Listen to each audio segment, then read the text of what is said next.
everyone. I think we will get started. Welcome to the March 2025 meeting of the Portsmouth Conservation Commission.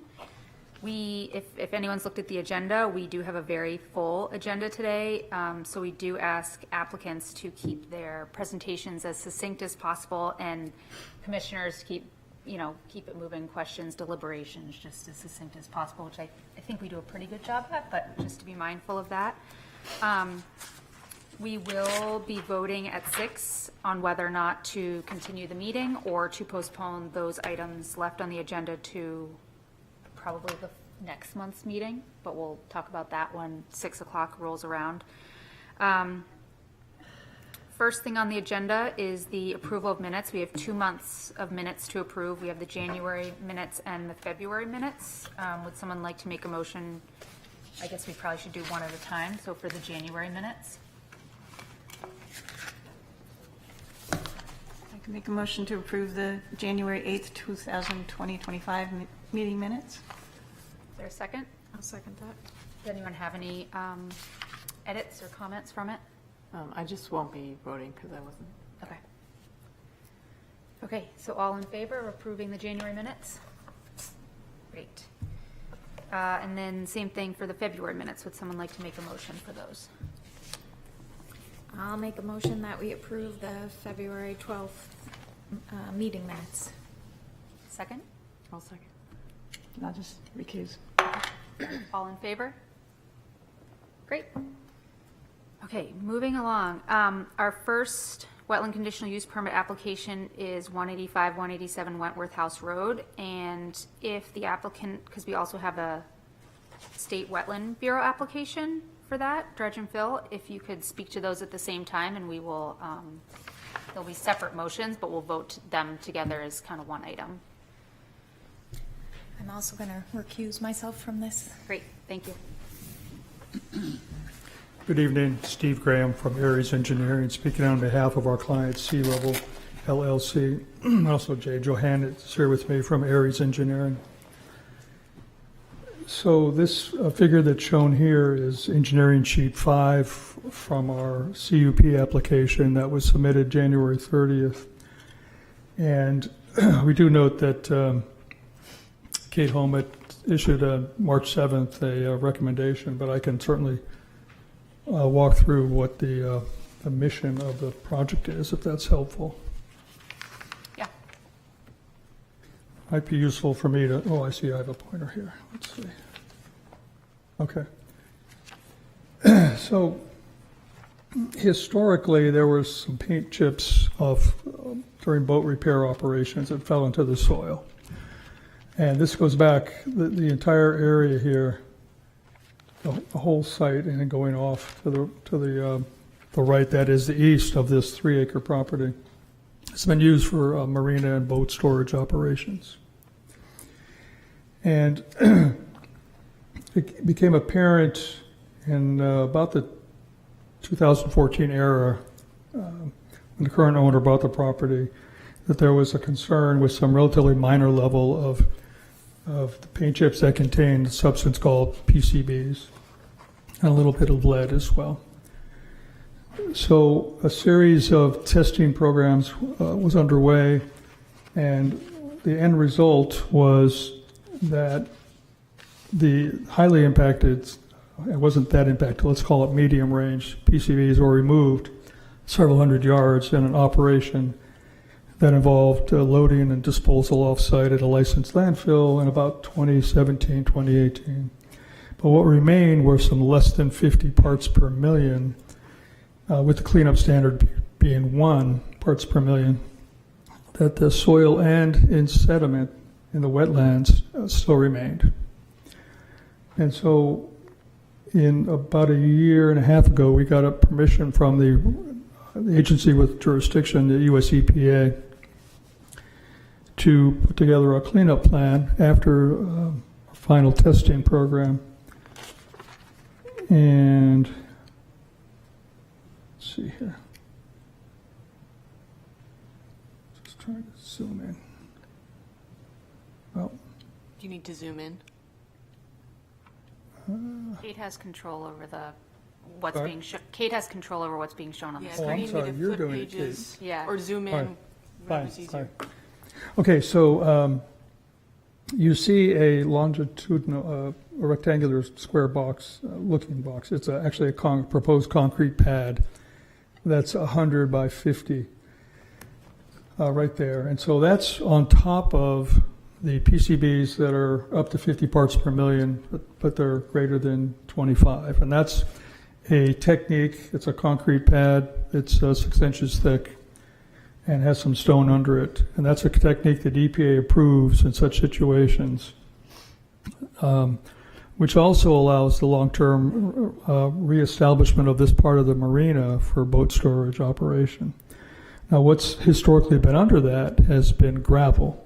So this entire area, and there's a legend to the right, should we want to get into the details, but up there in the upper right, thank you, Kate, you can see there's different colors. And so the red and the green hatched areas, and including this proposed pad, were all former gravel. So what was woodlands was really these materials up to the far left, that is the west. And so there's a cap on top of these PCBs, and then down in the wetlands, and there's this area that's in orange shapes. When I say the wetlands, I mean actually the part of Sagamore Creek that is exposed at low tide. And there's 175 square feet of area that we did find. There's PCBs from 1 to 25 parts per million. So we're proposing to pull that out and put that under the green area, which will have a 6-inch soil cap, which is the second strategy that EPA allows to cap soils that are 1 to 25 parts per million. And this capping, whether soil or concrete, allows no direct contact by future human activity. There also is, down in the wetland marsh itself, there's some cross-hatched area. That's another 225 square feet that some soil we're removing down to just 6 inches. And so what we'll have in combination will be about 400 square feet of area in the marsh that, and that's elevation 5 to 6 feet. And that will be replaced with bulrush sand plugs. And then from the elevations 6 to 8, with 8 being the HOT line, that will be restored with salt-tolerant marsh grass. And then above that, there's 470 square feet. This is the scarlet hatched area. So that is proposed restoration of cofferdam stones, which were to allow remediation to occur before. That was taken off and put off to the side. And so we're simply restoring that hardscaping with the stones that have been placed to the side. We're really boulders. We're also adding some 4 to 5 inch stone. And so that area will be, again, this purplish, pinkish purple area, will be, this essentially the coffer wall. And then the green, again, that is just simply restored grass. And we do note in Kate's letter of March 7th that should be wetland tolerant species. And finally, there is a couple small spots that are off property. There are little pink boxes up to the west of the orange wetlands area.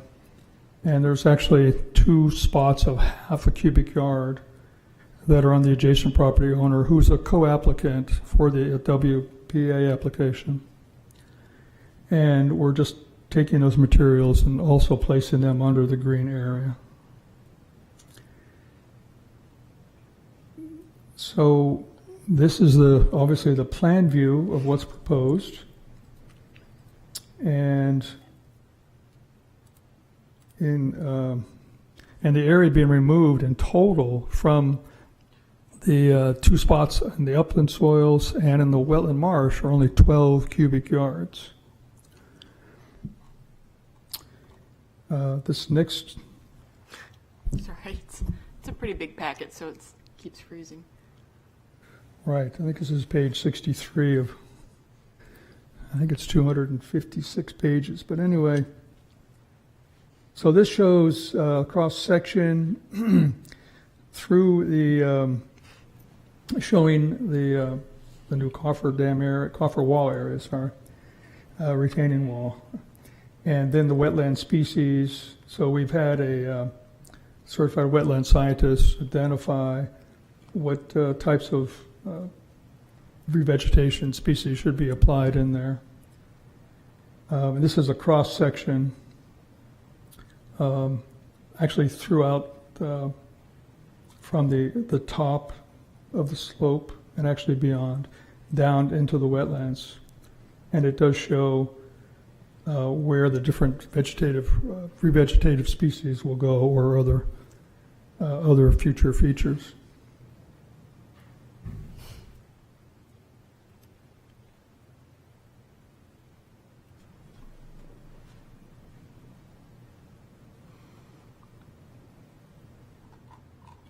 Do you want me to go to any other plans? I think going to engineering sheet 2 would be helpful in our response to the March 7th letter. But perhaps there are questions to our proposed plan before that.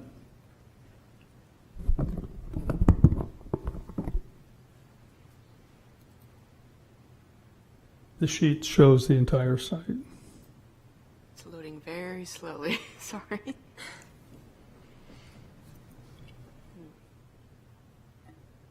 you want to talk a little bit about the storm drain portion of the? Yes, so that's point number 3 in Kate's letter. And there's 5 items in that letter, which I should mention. We consider them very minor, and we're certainly willing to comply. The storm drain. So there is.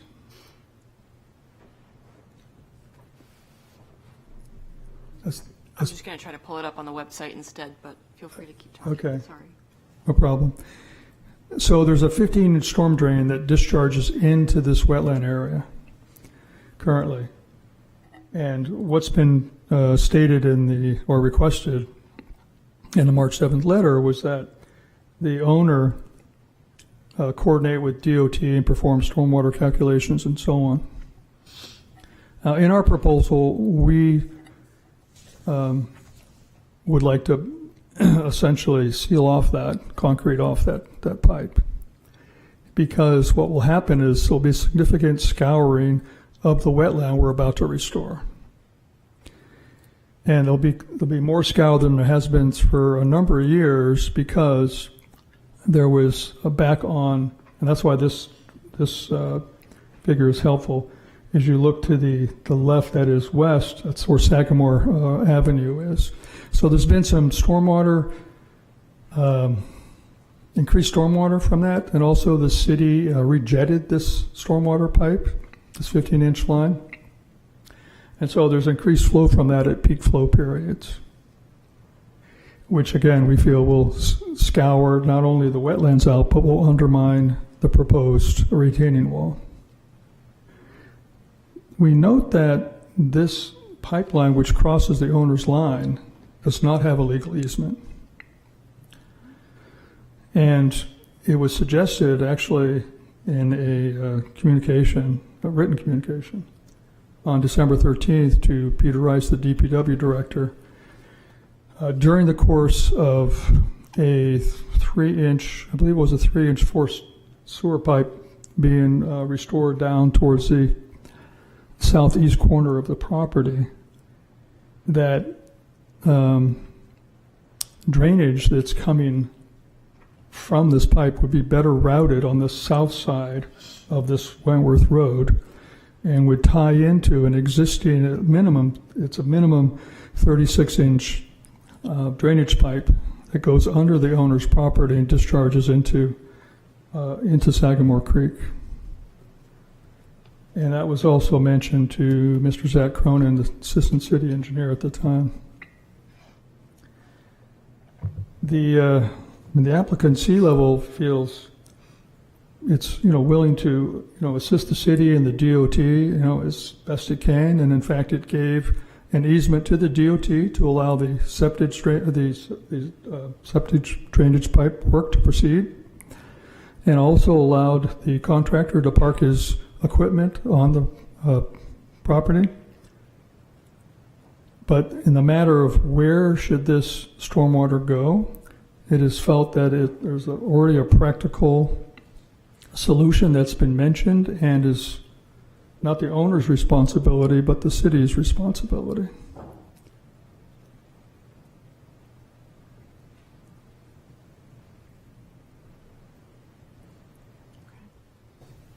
Thank you. Do you have anything else you want to speak about before we go to questions? No, thank you. Yep. All right, so give you a minute to digest that, but questions from commissioners whenever you're ready.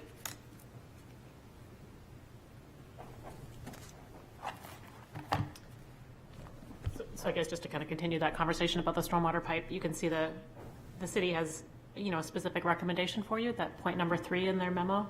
Yes. Do you have any reactions to that? Do you feel like that's a feasible approach?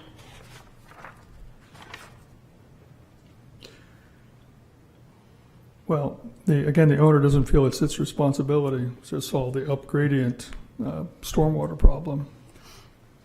At least the way I'm reading it is it's just providing a plan and doing the calculations, but then I guess leaving it in the hands of, I guess, the city or DOT to actually, I don't know, Kate, do you want to explain a little bit more? I can speak to that condition. So staff and Public Works have been just talking about the need to sort of identify on a site plan where this pipe is and where the outlet is, and if it was to be plugged or capped, sort of what that rerouting would look like, so we at least have it on an official site plan with the city. And I know we've talked with the applicant in the recent weeks about coming potentially to the technical advisory committee to get that on a plan. But yeah, I think just the need to have the location and understand where that water's going to go is important to us, so that we can address in the future if the pipe collapses again, or if water backs up on Wentworth House Road, which is a DOT road. So the city did make some repairs to that pipe in this about a year ago. And as far as its location, certainly we could add that to the drawing. So it's, if you look at the building that's oriented north to south in the middle of the property, the pipe is, it's on the south side of Wentworth Road, so it's directly opposite that. You can actually see a depression there. It drains a wetland. So I was out there this afternoon, for example, and there's quite a bit of capacity there from our view. But it's intact. It seems to be working. I did check on the down gradient side, which was discharging into the harbor, and the location was, can I just show? Oh, sure. Yeah, please. It's right about there, right where the center is. And then where it's discharging is up here, just to the left of this wooden shack, right into the Sagamore Creek. So that's existing stormwater drainage.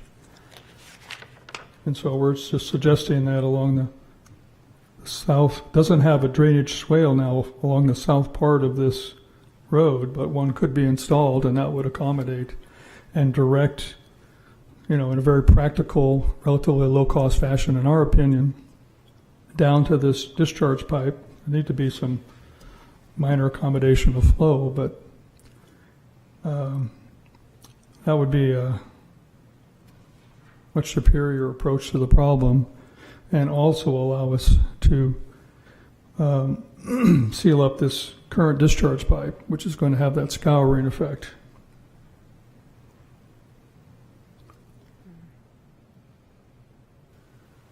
I think in terms of the city, and we've already talked about this, of course, but it would just be good to know, those flow calculations and exactly where that water is going to end up once it's capped. So, and we can talk about that after this too, because it's not a part of the wetland CUP necessarily, but we're going to have to get that on a site plan as well. Yeah, without understanding the full extent of the issue, it seems like what's being requested is to cap a stormwater drain without really understanding what the impact will be. And while it may not be your responsibility to figure out that impact, that something should be sort of on record that this is going to be okay, that we sort of understand where the water's going to go. And yeah, I don't know who would need to put that on record, but it does feel like kind of a, right now it's sort of an open question, which doesn't feel very good for the system. Well, we agree it needs to be addressed. It's just not our responsibility for upgrading stormwater flow off our property. So I guess my question is, how does the record get updated so that we somehow can feel comfortable, like? Yeah, well, the way we kind of phrased it and put it into the staff memo is that it is recommended that they go to the technical advisory committee to update or amend their site plan.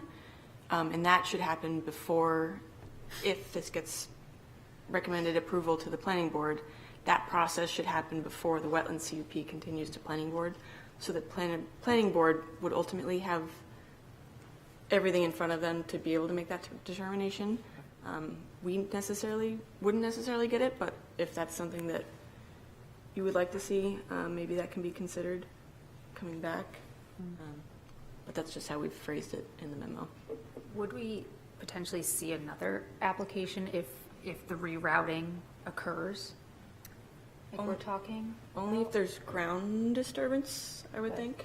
Like if the pipe were to be dug up, but that might just constitute utility improvements. Okay. So it would have to be kind of a substantial impact. But if they have to like make a swale and like that sort of stuff, we'd probably see some of that? That's a maybe? good question. I'm hesitant to say yes, Okay. just because it might not introduce new impervious if they would have to do that. And improvements might not necessarily create a need for a new permit, but if any soil is disturbed, I would think it would. Yeah. Okay. Other questions? Yeah. I had a couple of questions about after this is done, kind of a little bit from what EPA had written up for requirements, but one was that you would be continuing to store the boats on the property, and would you be continuing to wash the boats on the property, and if so, where would you be doing that, or where would they be doing that? It's a huge application, and I apologize if it was in there on the plans, but. So, just to be clear, so you're asking the post-installation long-term monitoring and maintenance? Right. Well, and also in the plans as to where things will happen afterwards, things that they sort of flagged as continuing to be issues in the future. Yeah, so there's a requirement under the DES to have a activity and use restriction, basically, an environmental deed restriction. Right. That will call out clearly what's essentially the green area and the cap itself. And so that's embedded into the future title. And so anyone looking at the property 50 years from now will know it's there. And then there's also a fair amount of post-closure maintenance and monitoring annual requirements to make sure that there's the concrete cap and the soil itself doesn't erode, and how to deal with that. So there's, it is further later on in the documents where those are. But there's, long-term checklists and annual reporting and so on. Just looking for my cheat sheet here. I know it is a big application. Looks like on page 7, there's mention of vehicle washing, but that's not necessarily, I don't know if that includes boats or not. Right. Yeah, I don't know either. It says it would happen outside of the 100-foot buffer, I guess, but. So it's in Appendix J. It starts on page 138 of the document. There's a narrative, there's operations monitoring and maintenance plan, construction monitoring plan. That's during construction. Just how we're complying with the state stormwater handbook and also other environmental regulations. And further on, there's the long-term environmental restriction documents. In terms of vehicle washing, I mean, any routine marina and boat storage and repair operations would be anticipated to continue. Right, and it hasn't been thought out yet where that would be on the property. That and like snow storage, it's something that we usually see. It wouldn't be within The 100-foot buffer. within the 100-foot buffer zone, is my That would be your understanding. major goal. I think that's stated, but I'd have to double check. Okay. All right, thanks. So the concrete pad will have boat storage. Will there be maintenance of the boats on that, or washing the boats on that when they're situated there? Because that's definitely within. Yeah, I'm not 100-foot sure the buffer. extent of maintenance, Carol. Carol's saying no. Okay, so they're just for storage. Just purely storage. Okay.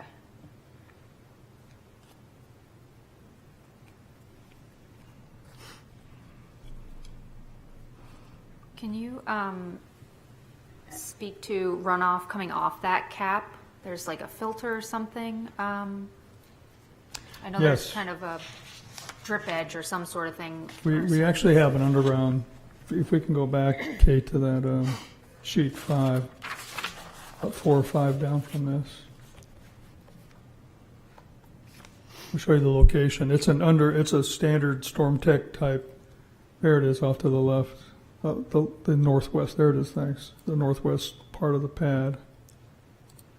So the slope of the pad goes down towards this, actually towards the northwest corner. And there's, on the north and west sides, there's a 2-foot wide gravel, essentially curtain that slows down any groundwater, but it's also funneled into this packaged underground wastewater treatment system, which is designed to hold and any long-term very minor levels of, say, oil or metal that would be accumulated, but would be in there, and the main purpose is to retain the groundwater. The surface water during 2, 10, and 25-year storm events, and it distributes it. So this area, and it's actually a bit larger than this. It's essentially a septic type system in that there's 2 Storm Tech type tanks that are in there, and so water is slowly released over time into the soils, which we've evaluated and have determined that it's sufficiently sandy, porous to allow this. So runoff from the pad will be contained, and there will be periodic maintenance of that, as mentioned in the maintenance plan. Which involves like vacuuming out. Yes, debris or there's sediment. cleanouts. There's Okay. cleanouts in the design. Okay. Thank you.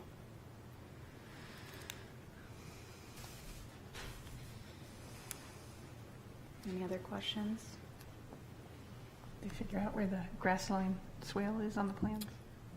Oh, yeah, that was, there was a note from staff about a grass line swale. Yeah, and I did receive an email from Steve addressing that. I just totally missed it in the packet. Could you point it out on the plan where that On is? this one. Yeah, so it's at section AA, Kate, so if you go into the wetlands itself, into the, yeah, there you go, into the tidal area itself. You see the A, there's the A, sorry. So you work from there, so the cross-section you saw in the other drawing, it's from there all the way back to the A, the other A. Okay. And so we're calling it a swale, but really it's very gentle. It's a 4% slope until it hits the riprap, the stone. And then it's much steeper because that's the retaining wall area. So it is called a swale, but it's relatively gentle. And that was also in cross-section. And I had replied to Kate, I think it was Monday, just to point out where that feature was and where the cross sections were. Like, yeah, that's it there. That's also AA. You can see the A on A prime on the right, very right side here, and that goes all the way.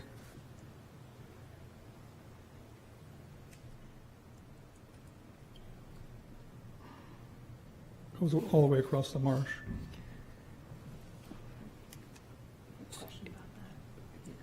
Would it be grassed going over where there's riprap? Or is it not grassed completely all the way? It's grassed down to the top of the riprap, Okay.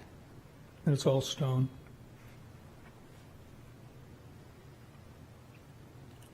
All right, are we ready for a motion? Sorry, I have one more Yes, follow-up question. yes. I was just curious, and this might have been in the construction notes, storage of the excavated soil during project construction. Are there any plans to keep that covered, like during the day or at night, like with, I don't actually know what would cover it, but just to, prevent dust and debris leaving the site with construction vehicles sort of driving around?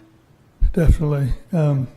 So we will cover it with 2 layers of 3 mil polyethylene plastic, and we put sandbags along the edges and on the top, so any soil has no rainfall falling onto it to erode it, and also no dust.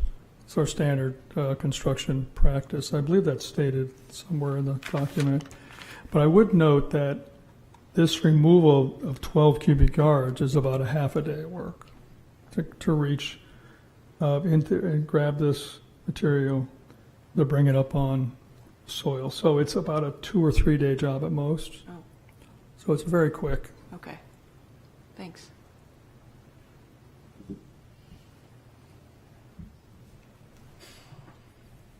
Else? You good? I'm good. All right, seeing no other questions, would someone like to make a motion?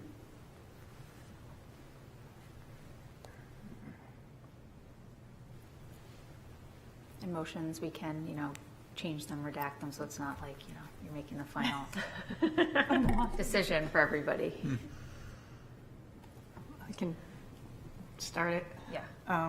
Make a motion to recommend approval for 185, 187 Wentworth House Road, Sea Level LLC. And I guess, I'm not sure about conditions here, other than maybe we should at least mention the reroute of the drainage pipe being something that is, we know where it is. So would you be comfortable keeping the staff condition and maybe adding if further drainage work has to occur within the wetland buffer in the future? The applicant shall assess needing a wetland COP coming back, something like that? Yeah, that would be good. Thanks. Yeah. You got that, Kate? Well, she already wrote most of it down in the staff memo, So we can maybe do 2 then, or I'll just add on to that one if additional soil Yeah, disturbance because it's related to it. in Yeah, the future. that would be great. Okay. I don't know if there's any others. I had used conservation wetland buffer mix in all areas that are going to be seeded and loaned, Sounds good. and then our standard wetland boundary markers. probably in this case, like at the edge of the cap or the edge of the, packed gravel, I would guess in this circumstance. There's also this request to put the drainage swale on the map. Yep. Seems like a relatively easy thing. Yeah, I mean, we have the cross-section that he showed us, the A to A, but I guess just calling out that that's what it is. Yeah, Yeah. I guess just labeling it then. Yeah, yeah.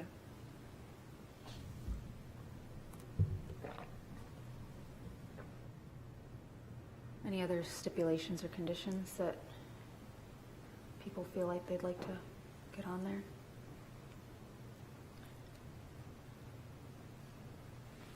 Do we have a second? Oh, no, so we need a second I'll with second. those stipulations, okay. I just mentioned in the staff memo, making sure that all seed mix within the 100-foot buffer is going to be a conservation seed mix or a wetland buffer Okay. tolerant. Yeah, so besides what's, I think wildlife might have been Newly proposed. seeded? Right. I don't know, I just wrote down conservation wetland buffer mix, which just adds a lot of terms in Oh, there. did you already say that? Yeah. Oh, I'm sorry. But I just said in all new areas that are gonna be seeded. If you want to extend it, No, I think that's Okay. appropriate.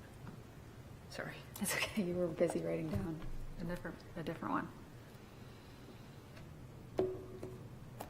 Do we want any discussion? I personally feel like the drainage, the stormwater outfall, that whole situation needs to be kind of figured out before, planning board sees it for sure. Because if it needs to be plugged in order for the wetland restoration to succeed, then, it's kind of important, but then also knowing if it's gonna be plugged, where it's gonna be rerouted, because that could have other potential impacts as well in a different area. So I think that's important to get figured out before a decision is made finally. Yeah, I agree. It's just tricky route though, right? Whose responsibility is that? Yeah. It's still not clear to me and Right. But why it's definitely not Yeah. ours. Yeah. Right, it just needs to get It just figured needs out. to It's get not figured really out. our, Yeah. that's the easy Unfortunately. part I know. for us. I know. But, yeah. All right, are we ready for a motion? All in favor? Opposed? You're voting, Talia. Oh, sorry, Yeah. I was leaning way No, back. you're all in favor. Okay. Okay, I think that was everyone. Thank you very much. Oh, wait, we gotta do the state too. So is there anything different for the state application that wasn't in the wetland CUP? Or is it all? No, it was the same, dated Okay. the same date Okay. that we submitted the cup. Okay. So just, can someone make a motion then for the state wetland permit?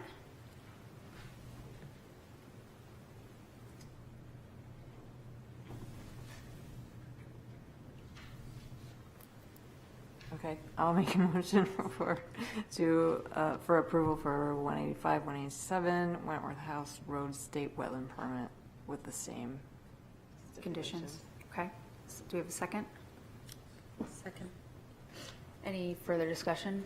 I'll just say we should probably drop the wetland boundary marker one from the state one, Yep. just because it's not applicable to the state. Yeah. And I should just tell the applicants that the wetland boundary marker stipulation that we put on the wetland CUP, they're little placards, they're 4-inch diameter placards that we sell at City Hall that we usually ask applicants to put along the 25-foot buffer line every 50 feet or so, depends on the application, but I think we're thinking the edge of gravel. Yeah. And it just says, environmentally sensitive area, pretty small, just to make sure people know not to really have a lot of foot traffic out there past the boat storage area along the bank. Right. Did we have a second on that? I think Oh, yeah, I did. You taught, okay. Yeah. Any further discussion on this one? Okay, all in favor? Great, thank you. Thank you.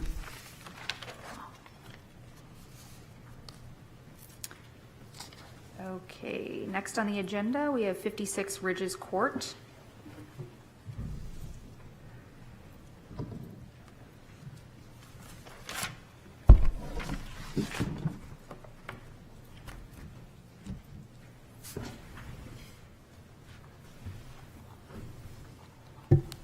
Whenever you're ready.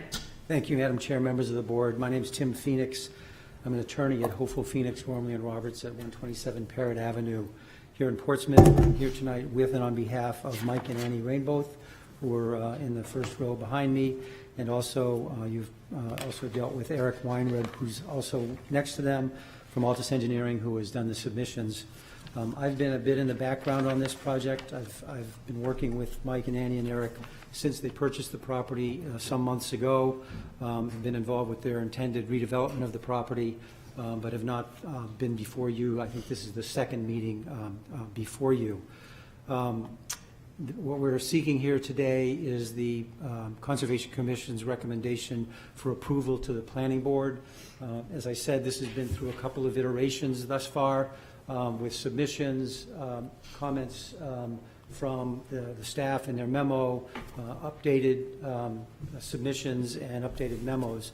And I think in large measure we've addressed what I understand to be the significant concerns of this commission over the last couple of meetings. There are only a couple of issues where we are asking the commission not to order certain things, which I'll go through. And I'll start by saying that the Rainbows are and intend to be good stewards of this property.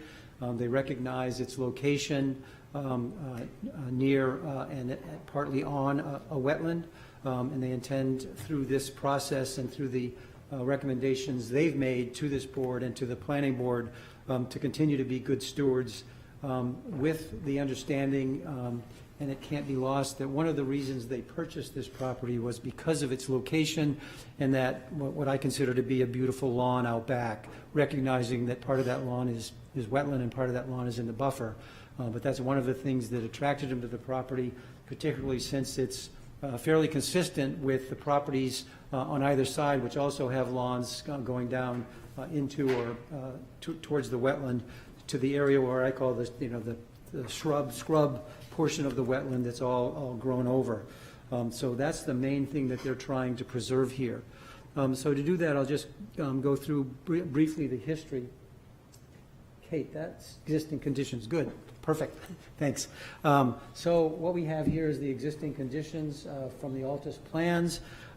It's an older home that's towards the front of the lot on Ridges Court. As you can see, it's actually within the front setback. We've got a very long paved driveway.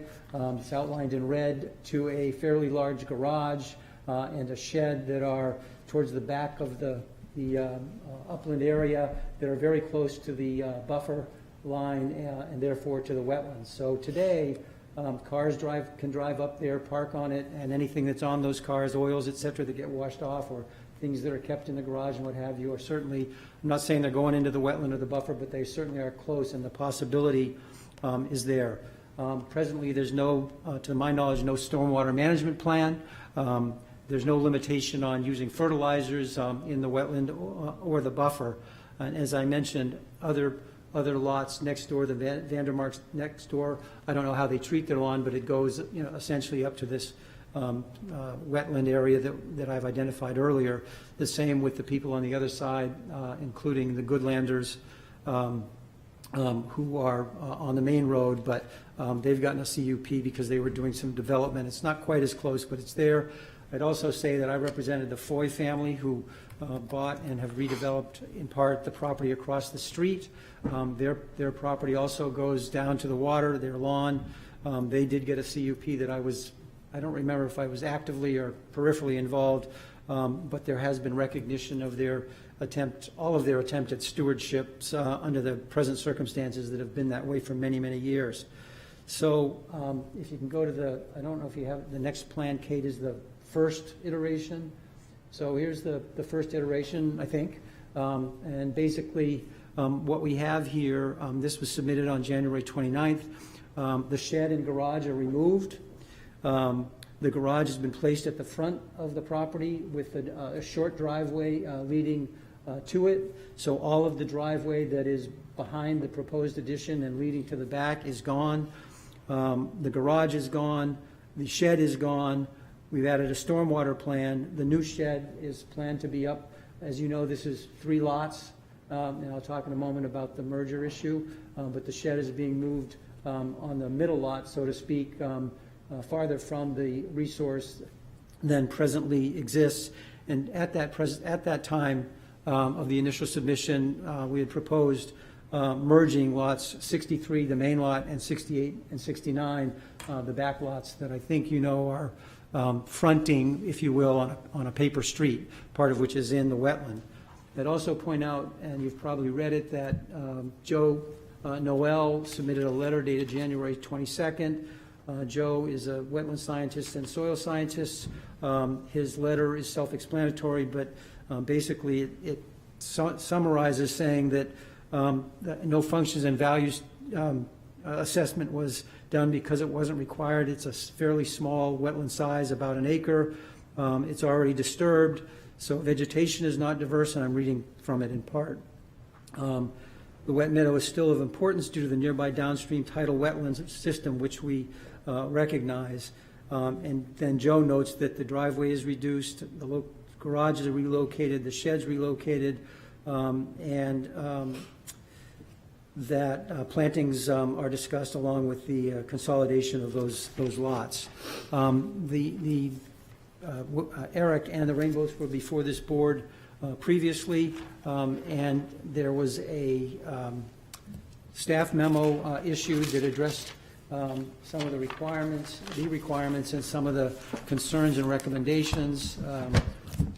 That was in advance of the February 12th hearing, and I'll just go through those quickly. The recommendations then were a restriction on their deed regarding no further development. That we have a little bit of heartburn. They are willing to merge the lots, but they don't have any present intentions to develop anything further at this time, but they don't want to give up rights for themselves or people in the future to try to address anything that might be proposed.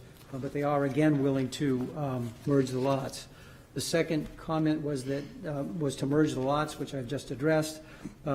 It notes an impervious gain back previously, which was technically true, and the memo suggests that because of that gain, the ordinance, the application must comply with section 10.1017.25. We respectfully disagree with that. There's nothing that I could find in the ordinance that says because of a net gain you have to comply. But at the same time, we think that's irrelevant because today, which I'll get to in more detail in a minute, we have a net decrease. But looking at the numbers from the original plan, the total impervious in the 100-foot buffer was 2,715 square feet. The total then proposed was 3,175 feet. But Eric made the point that of that 875 square feet, which was the proposed deck, is permeable, so the effective impervious area at the time was 2,300 square feet. The staff memo went on to recommend removal of any use of fertilizer, which they agreed to, and noted that there's 310 square feet of new pavement within the wetland buffer, and that's the gray area, I believe, that's to the right of the proposed new addition on that plan. So we are now here again and submitted to you on, I think it was January 25th or so. Oh, February 20th. Yeah, February 20th, they submitted the new updated application. Again, turning to the staff memo for that, they talked about correcting a small error in the impervious surface, which we agreed to.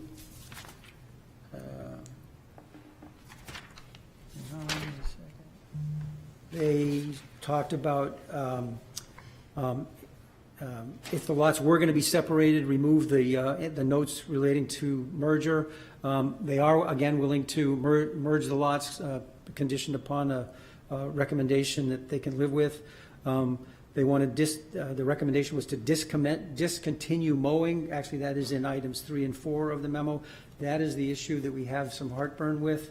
We really want to maintain a lot of that area, and they recommended installing wetland boundary markers, which we agree to. So the February 20th submission shows that the shed size, the location is essentially the same, but the size has been reduced. It's moved away from the wetland. The deck size is reduced and moved away from the wetland. The new driveway in the buffer is now pervious. The submission said we're no longer consolidating the lots, and the impetus from that, as I understand it, was comments from commission members that they didn't think that offer was of any particular value, so they removed it, but they are willing to do it. I see it as a value, and we're willing to consolidate them. Now, turning to the numbers, the existing impervious remains at 2,715 square feet. The reduction, because of the changes I just mentioned, are 2,633 square feet. So that is a reduction of somewhere around 80 some odd feet. And again, looking at effective impervious area, if you don't count the deck, which is permeable, it's down to 1,818 square feet. So the point of all this is that the rainbows through this process, the comments of the staff, the comments of this board at the last meeting have tried to, and we believe significantly addressed the concerns that were established. So in summary, the proposal, if approved and supported by this board, and of course we've got to get planning board approval, is better than what exists today. If it's not approved in a way that allows them to maintain an area that large, it may not be done at all, because that, as I said, was an important factor for them in buying the lot. What we're doing is consistent with and much improved over existing conditions. It's consistent with, and we think improved over, the neighbors who, to the best of my knowledge, don't have stormwater plans and lack of fertilizer and those kinds of things.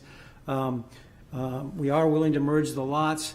Everything here is going to be better, and we're asking this commission to consider that in terms of their recommendation in the context of what's there today and doing nothing, which we think is worse environmentally for the lot and the wetland. Joe Noel, I interpret his letter as supporting our proposal. Enforcement, as I said, may possibly lead to no improvements. We think we've complied with the reasonable comments of the commission and the staff. And the only real discrepancy that we can see between the staff recommendations and what we're willing to do today is that we want to try to keep the lawn. There have been also, up at the top, you can see the top left, that green area, that's a proposal to let that all go back to natural, the green with the hash marks on it. Yeah, thank you, Kate. So that's another improvement that we're offering. Turning now to the criteria for approval, it talks about whether the land is reasonably suited to the use, activity, or alteration. We think that it is, because we're making it better than it is today, and what we're doing under all of the circumstances is reasonable because it is better, i.e. no fertilizer, merged lots, stormwater plan, et cetera. Second, there's no alternative outside the wetland buffer that is feasible and reasonable for the proposed use, activity, or alteration.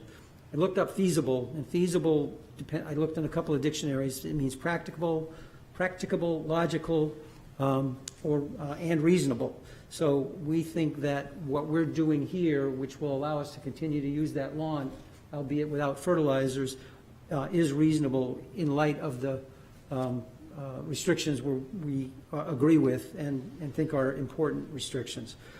There's no adverse impact on wetland functional values. I interpret Joe Noel's letter as saying there will be no negative adverse impact on the wetland functional values. In fact, because of a stormwater plan and because of no fertilizer, we think it'll be a positive impact, even if they're allowed to keep the lawn. Alteration of the natural state will occur only to the extent necessary to achieve construction goals. Again, the natural vegetative state today includes a lawn,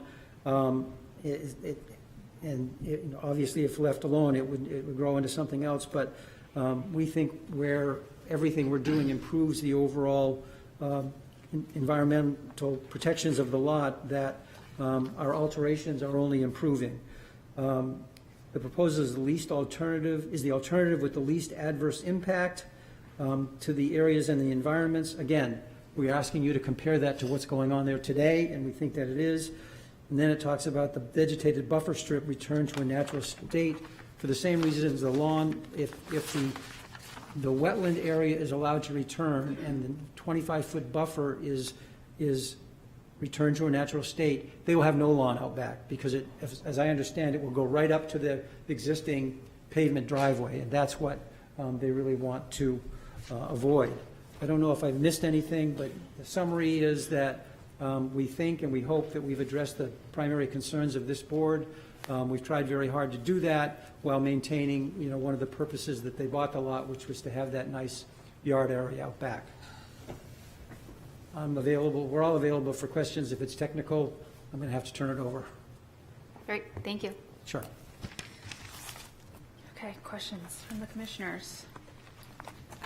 This might be a sort of a mundane point, but just so I'm crystal clear, the applicant is requesting that they don't have to abide by the city ordinance that says there is no cutting within the first 25 feet of a wetland in the vegetated buffer strip, correct? That is correct. There is no vegetated buffer there now, and we want to leave it the way it is. That vegetated, a lot of that vegetated buffer would be the slope that goes from the lower area up to the driveway, a fair amount of it anyway. I don't know the distance, but.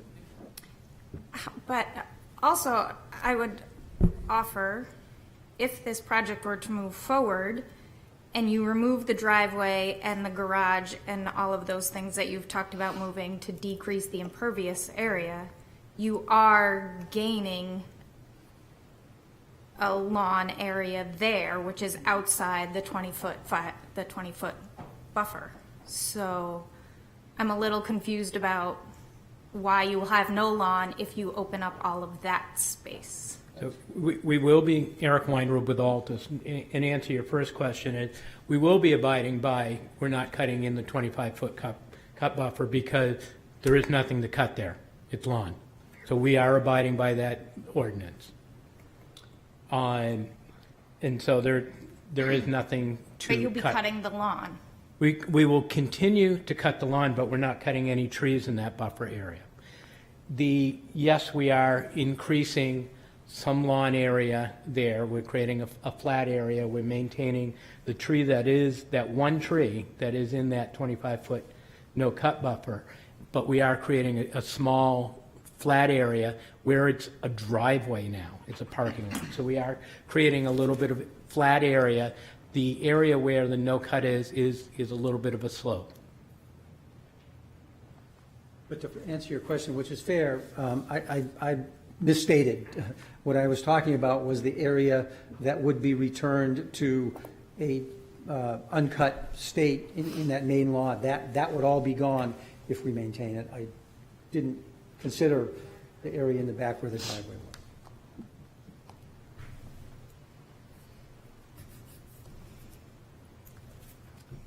And just to clarify for me also, the only part of this proposal that will be returned to a true vegetated state is that hatch in the upper left corner.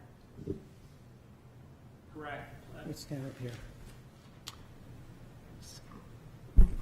Correct, plus some plantings that are in the bottom corner that will be planted as well. Which are what are those, high bush blueberries? Is that what I'm reading? Correct. Okay. And just to clarify, the chair at the last meeting asked if we could plant in the swale, and we choose not to plant in that swale because we're concerned with conveyance. The abutter to the south, Vandermeer, has expressed to us that they're concerned with drainage, and if we were to plant shrubs and grasses, higher grasses in that conveyance area, that would inhibit the conveyance around the south side of the building and potentially create an adverse impact to the Vandermeers to the south. So we do not want to plant in that area. Can you just show again where that conveyance is? If you go to the next sheet, Kate, you can see a swale to the south of the deck, between the deck and the Vandermeer property, Is that the southern property? the southern property line. So where you're planting those blueberries is not in that That's beyond it. That's beyond it, okay.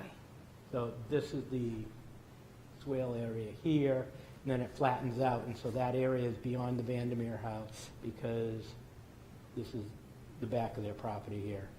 So that's beyond that. Okay.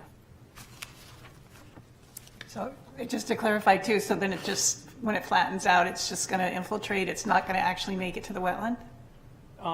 Well, there's a reduction in runoff there. There will be at times, we're picking up, one of the problems with this property is we're picking up all the runoff coming off Ridge's Court. So what we're doing is creating a channel around the driveway, running around the south side of the deck and directing it towards the wetlands rather than towards the Vandermeer property now. Assuming it may infiltrate some before it gets Some of, wet. yeah, some of it, this is the runoff coming from the street. The runoff from our site, we're reducing because we're doing the infiltration, we're doing the permeable pavement, infiltration and drip edges around the perimeter of the house. Thanks. I think Brian. Go ahead, Brian, if you had a question.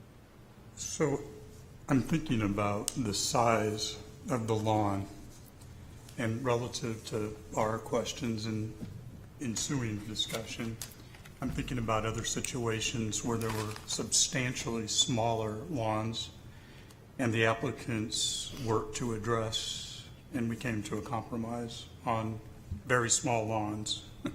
This lawn I like because it's a huge lawn. I can see why the applicants would want that expanse. But with that in mind, I guess my question ahead of us contemplating this, we clearly let you know, and I think you intuited that that's a big issue.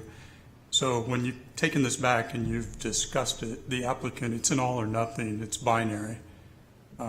There's not an opportunity to look at reducing some of that to maintain a nice lawn, but to also help address the concern. Is that where things stand? Fair question. No, but I can see where you would have concluded that before the next thing I'm going to say. It's nothing in terms of the Rainbow's position is all or nothing. They're certainly willing to consider other compromises. Just while Eric was speaking, I've gotten the authority from them to expand that area at the top to the north, that northwest area, to expand that across, to let that go natural. And it's a little hard to tell on the plan set, but the wetland itself includes a large portion of their lawn. And I don't know where on that plan the existing wetland growth is, that's, what I call the scrub growth, but they be willing and authorize me to offer like an additional 10-foot strip of that to allow it to go back to its natural state.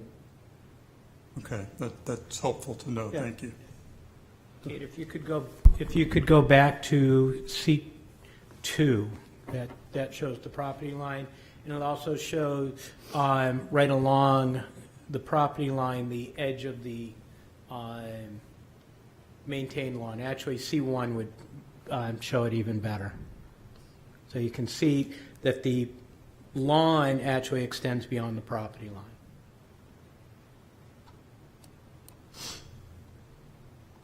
Even go up one more sheet, you can see it more. Maybe not that one. You're talking about this purple yellow line? Yeah, it doesn't show up the same on the existing condition, but it does show up. So if you go up, next one forward. So is it mowed right to the property Yeah. line? Is that what you're trying to? Yeah, it goes beyond the property line. Zoom up if you can on that first sheet. That sheet and just zoom up. Oh. You were on the right sheet before. Oh, sorry. Yeah, now just make it bigger. And in there, you can see somewhere in there what's called maintained lawn. There's a faint line on. So like, it's the paper road, is that what gets mowed? Right here. Who mows that? That small dash line on there is the edge of maintained who mows that area? Is that the, You, Oh, yeah. if you're going to speak, though, you got to speak into the microphone because they can't hear you. I know. I think you can take that other one with you, maybe, that It other wouldn't- microphone. Okay. I don't know. You don't want that. Yeah, that works. Okay. This right here is the edge of the maintained lawn. So everything on this side, right there, Is mowed. is To the mowed. right. and so do you want to just repeat again what you're offering to us? It's not mowing in the wetland and not mowing 10 feet beyond the edge of the wetland? Is that what I heard? I'm going to put this in my words and see if I need to be corrected. Yeah. But the mowed portion of the lawn goes right into a section of the wetland that's Yeah. all overgrown. Right. And so they're saying, they've authorized me to say for 10 feet from that already overgrown area, they will let the next 10 feet go to a natural state as well. Is that even on their property, though? Because the mowed line is, Can you show us where that would be roughly? I'll try. So here. What's that? Okay, so, I mean, this is a legal issue, but they own, in my opinion, halfway, at least halfway across the paper street. I don't know where in this area the existing vegetation is, but it's somewhere between, I think, this dash line and the property line. They're offering to add 10 feet to that and let that go back to natural. Is that accurate? I thought you just said the dotted line was the edge of the maintained lawn. It's that little curvy Which is in light between. line. Yeah. In between the. Which there's is a in like the faint middle of the dotted paper line. street. Yes, It, Yeah, Oh, the little dotted line. yeah. yeah, the small dotted line. so this line right here is the middle of the paper street, and this is Okay. the edge of the lawn. What Tim is suggesting is that we would take a swath here, 10 feet. And beyond that, I think this seems obvious, but just to clarify, the rest of the wetland is not mowed, anything after that line. This would all be, continued to be mowed. Everything 10 feet in would become natural. Right, but I guess what I'm saying is after that maintained line, the neighbors are not mowing anything. The wetland essentially is not mowed except for the area on this property. Yes, sort of. So it's quite a bit of wetland area that would continue to be mowed. I mean, just to be clear, that we're not actually talking about protecting the buffer, we're talking about protecting the wetland itself. I Yeah, think ju- that's an accurate statement. Yeah. It's a fairly large area. I mean, we're not going to, I mean, that's pretty Yeah. clear. And we're asking you to consider the fact that now there's not going to be any fertilizer on it that there can be today. There's a stormwater plan that there's not today. And I just don't want to forget about another 10-foot strip up at the top, you know, next to that curvy area as well. I would just like to comment on that, and this is hard for the enforcement piece, but the city already has an ordinance that there's no fertilizer offered within the first 50 feet of a wetland and the buffers, so I can't speak to whether or not people honor that, but that is already a city requirement, and then beyond that, it's just only low phosphate fertilizer and a slow release fertilizer, so that, if people are buying properties, and I can speak to this because I live in a similar situation, we should already be following city ordinances that ask us not to do that. So, just to be clear. Fair enough, but I would say we mention it as an agreement because it was a recommendation of your staff. Right. So that was the Which, basis. again, speaks Yeah. to the enforcement piece. We can, there's only so much we can do. But. Right. I further believe that it's my understanding that the city only enforces that when there's a site plan review application and not for just every person. Every person should be doing that, but they're not going to be running around to every home that doesn't have an approved site plan on the conditional use permit. Right, and that's a staffing piece and just having the resources to to Yeah. do that with every homeowner who lives within a wetland buffer, right? It's not necessarily that we wouldn't want to or they wouldn't want to, it's just the logistical It's- thing. This is our opportunity to educate and inform. This is. Exactly, yeah. and that's why we go through that conditional use Yeah. permit, and that's why those restrictions get put on. Right. I'll just point out, for the record, the city does enforce that through the wetland CUP process, but we also enforce it when we hear about it, when we see it in action. So it's not just through this process that we're trying to enforce the ordinance. It's through our day-to-day work as well. I have a separate question on maintenance for both the swale and the little area that's going to be in the driveway that's pervious, and also whether or not the rest of the driveway drains to that pervious area, or what drains to that pervious area? So a portion of the driveway, the impervious portion of the driveway drains to the permeable portion. Because the contours are on an angle, we did put a trench drain in there in case it's frozen conditions or inundated, so that we don't get water in a certain condition that would end up in the garage.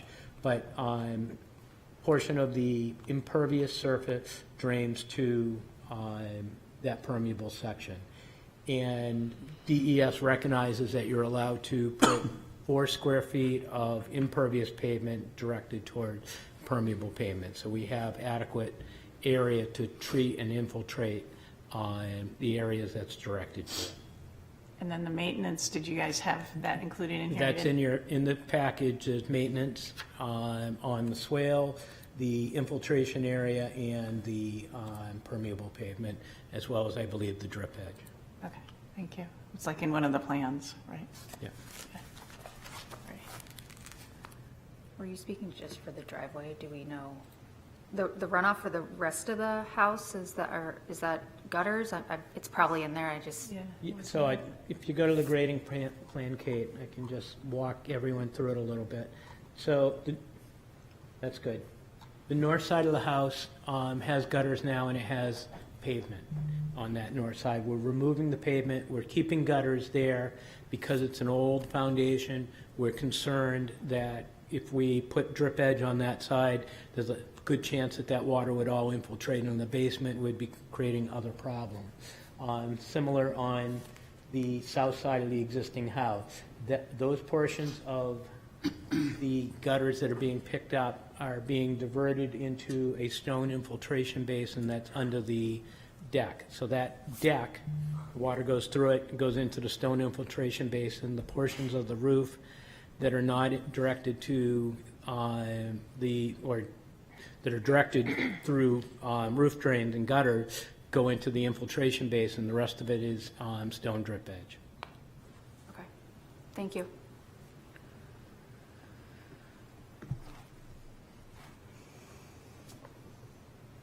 Any other questions? No? Okay. Do you have anything further? No, thank you. No, Okay. unless you have further questions, Nope, I think we're ready to make a motion, and just as a reminder, when we go into making a motion and we have a second, then we deliberate amongst ourselves, and the back and forth, that portion is over unless we request some additional information. understood. Thank you. Thank you. All right, would someone like to make a motion?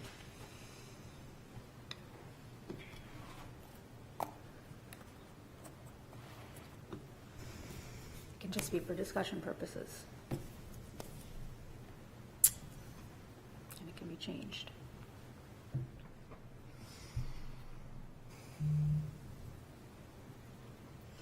For discussion purposes, I will make a motion to recommend approval for 56 Ridges Court. I believe there are some stipulations or things that people, I don't have any specific written down, I think We can capture them we'll in probably the get them. discussion. Yeah. So would we like to have a second, and we can discuss what those stipulations may be? I'll second. Second, okay. So Everyone's thoughts, yes. I'll start here if I may. So, I'm thinking through this, and I'm trying to imagine, or I'll compel you to think about this.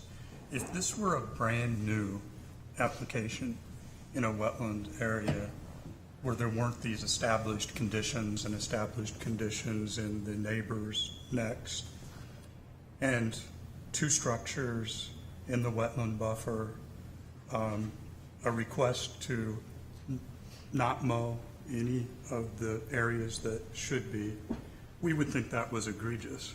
We would not approve or recommend approval for such, and we would look for substantial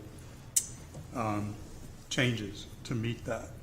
So perhaps this seems more realistic, but as I've said on other projects, the Christmas tree shop project is probably the most significant. Precedence is not our concern, in my opinion. Our opportunity and our responsibility is to look at each of these and try to make substantial improvements, one by one, right? Where those weren't in place because the ordinances and such weren't. So in my mind, when I look at this, I love that the impervious surface, that portion has been improved, but that's about it in my mind, because as is stated by the staff, the majority of the work still is in the buffer. It's been moved, but it's still in the buffer, so that major condition really isn't improving. And the mowing of the lawn, while I totally understand for appearances, and I totally understand that the neighbors next door, and perhaps I don't know the records that CUPs were granted, but again, I don't think that any of that means that we should think about this any differently than we would if it was a brand new thing in terms of our responsibility to make improvements. And I don't feel that there's been substantial improvements. It persists significant problems, and therefore I won't support this moving forward.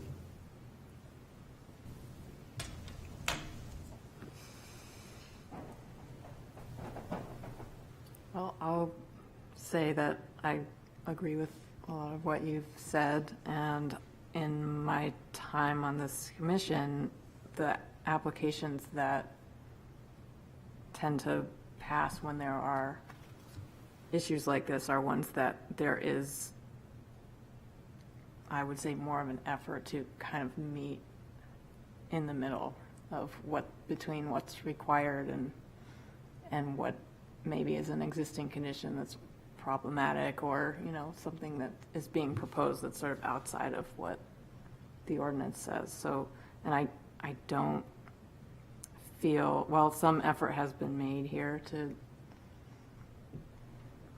address it, I don't feel that it's really far enough for me. And I think the fact that a wetland is being mowed, not just the buffer, is kind of the biggest problem for me. I think if we were talking about not mowing the wetland, but maybe scaling back a bit on what happens in the buffer, that would be something for me to talk about, but I don't, because we're not considering any of that, it's hard for me to support it the way it stands. It took us, to your point, Alice, it took us, I don't even remember how many iterations of working with the developer at Bed Bath & Beyond, that multiple iterations from the starting point, lots of good discussion, lots of going back and looking at it and see what could be changed. And we were working towards approval of that. We wanted housing, at least I felt like we wanted that. And it did take multiple iterations. And so in this situation, just like any others, that's what we're trying to work towards, not a denial, but I think you stated it better than I did. It feels like we're at the very front end of that, not the middle ground that would be acceptable. So I'm glad you stated that a little bit differently. Yeah, I agree with what you guys both said. I feel like it would be hard pressed for us to find an application where we didn't request that a wetland be not mowed, let alone looking at the 25-foot buffer, let alone looking at the 100-foot buffer. And I think that would even just be the starting point, would be, yeah, Brian? And I'm sorry to. No, I was- You're making me think of other things. I mean, if the mowing piece particularly of the, well, I don't know about the buffer, but if the mowing piece were something like we've said, all right, we'll let a tree be taken out because there's no other way to structurally build a house on it. But mowing's a whole different. And it gets replanted Yeah, somewhere else. mowing's a whole different thing. It's appearance and preference, and even that I understand. But again, the mowing is a conscious choice to not follow the requirements, but not because of anything other than appearance.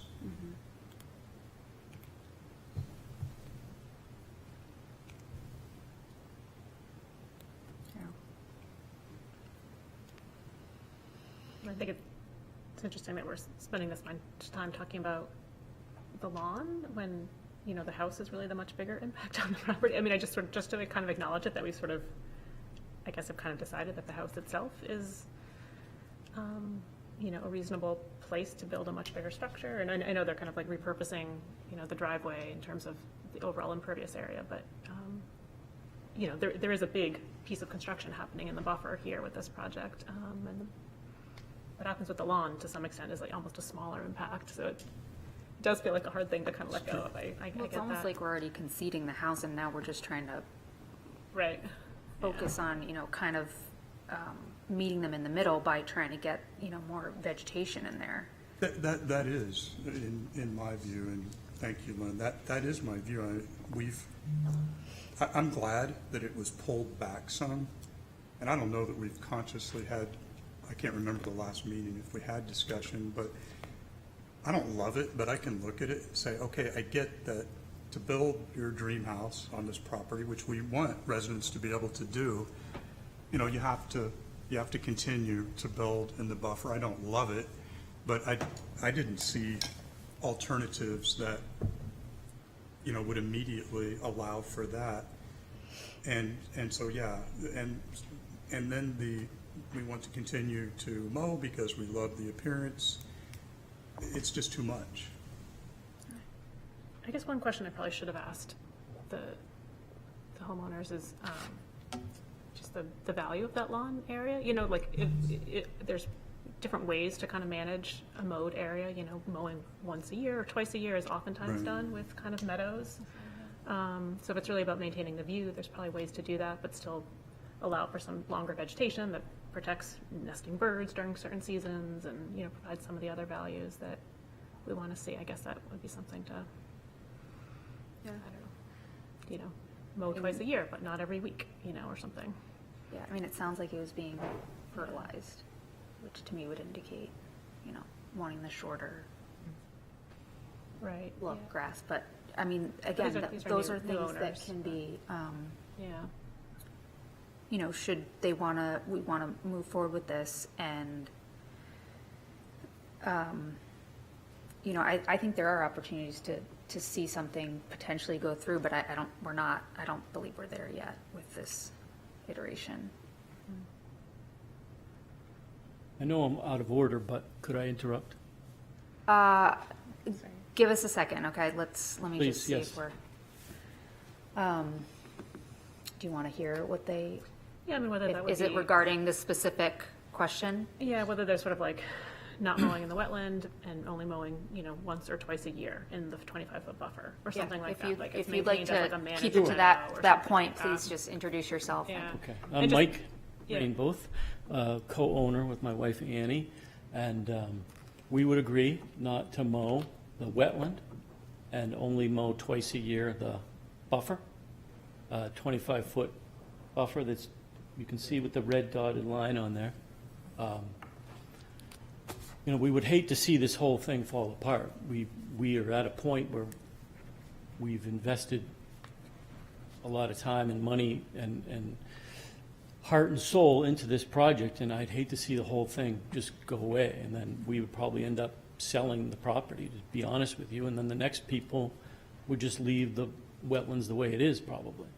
So we would agree not to mow the wetlands and to only mow the 25-foot buffer beyond that twice a year.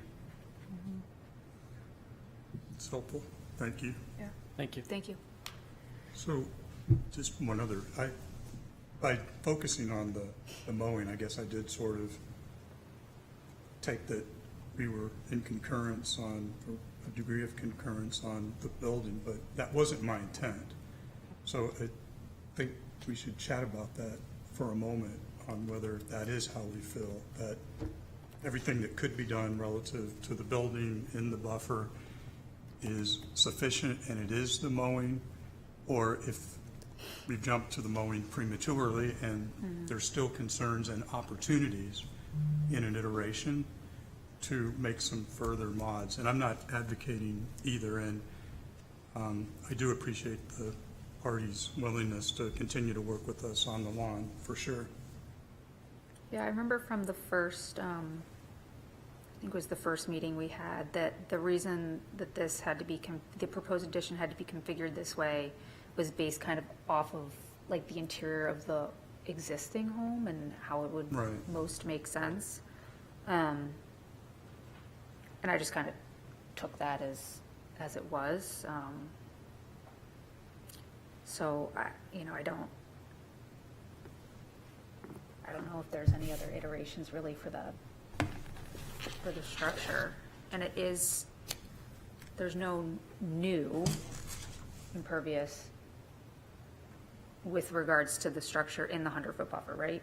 That's correct, I think.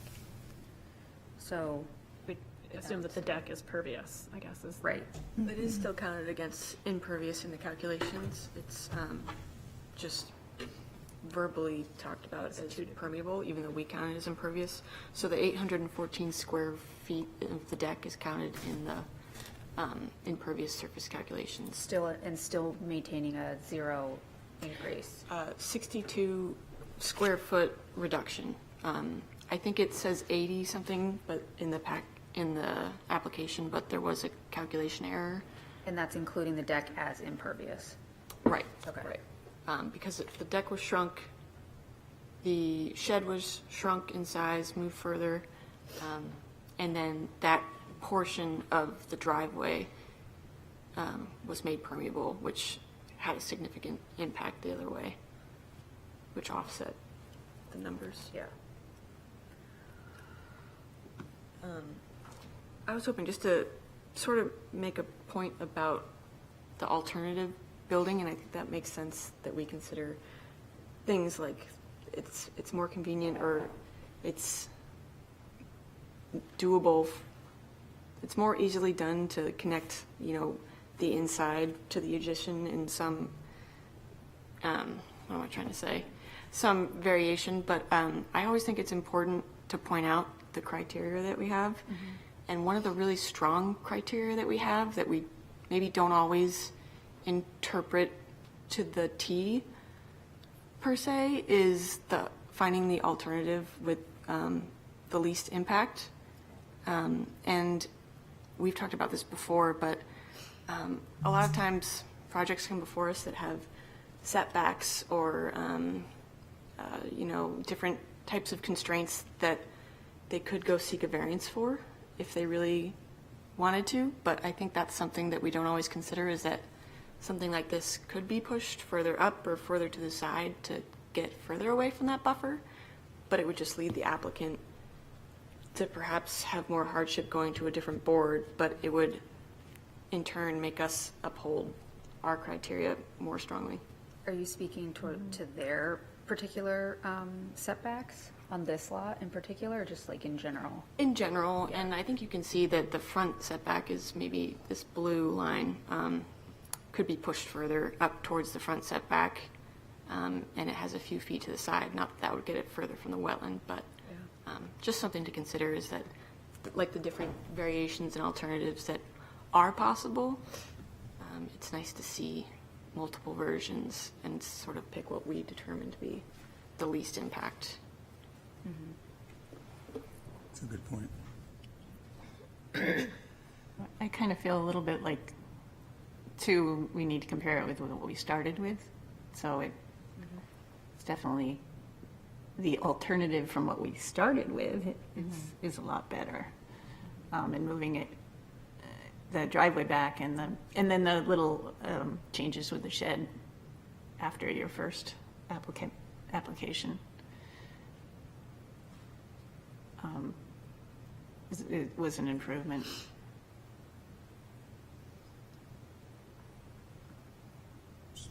So perhaps it helps to think about if you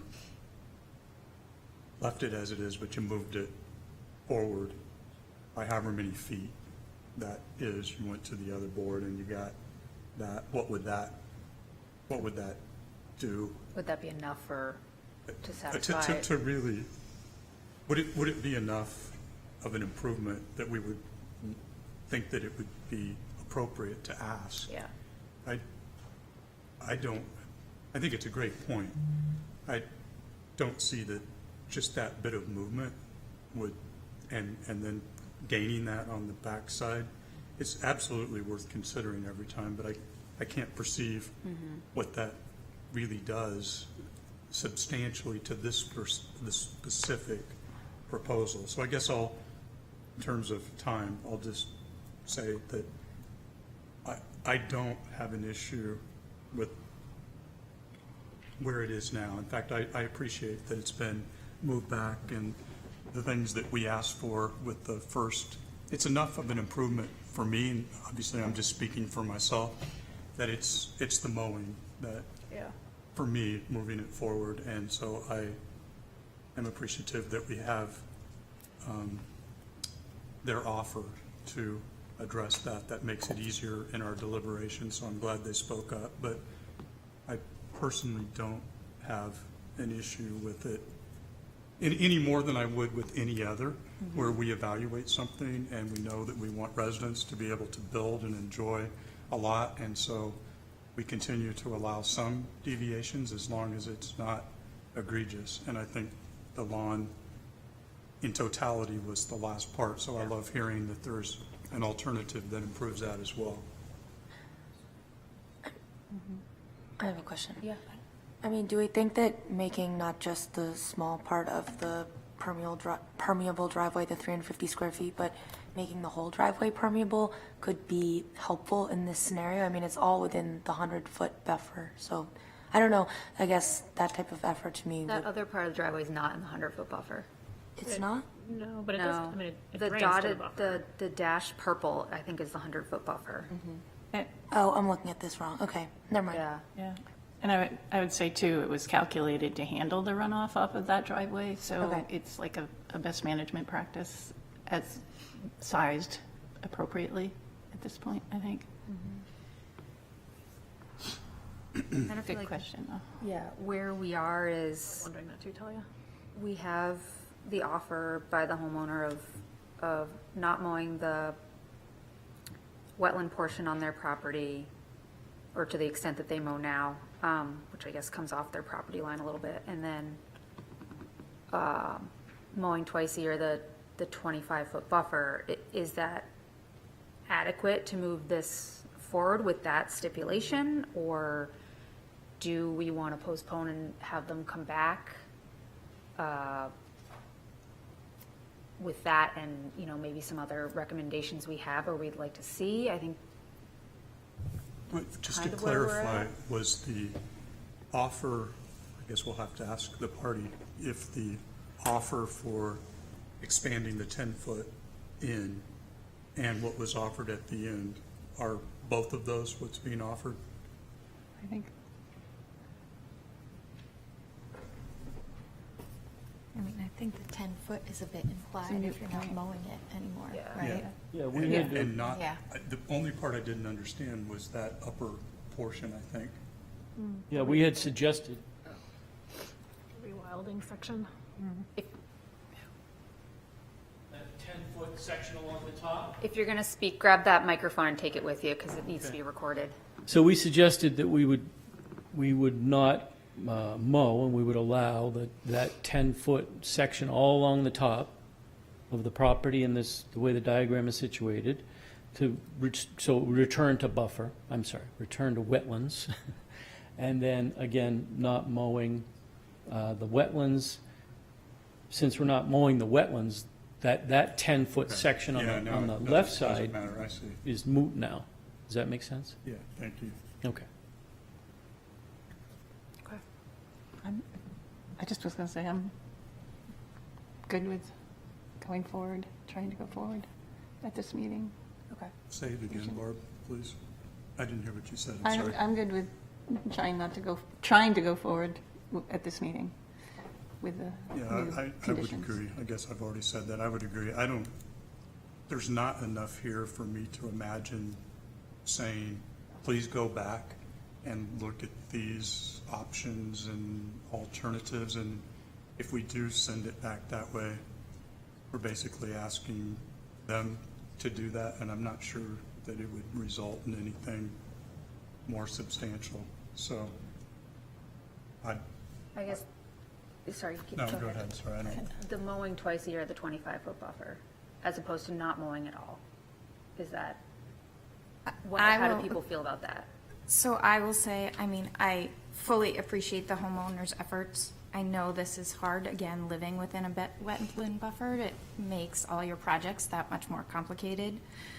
But I am still struggling with this. I appreciate the water management. I appreciate you being willing to negotiate, but you know, to Lynn's point, we really didn't even talk about the structure that's being put in there, which I know is a net reduction in impervious surface, but it is a massive structure that is now going to be sitting very close to a wetland that's going to be added.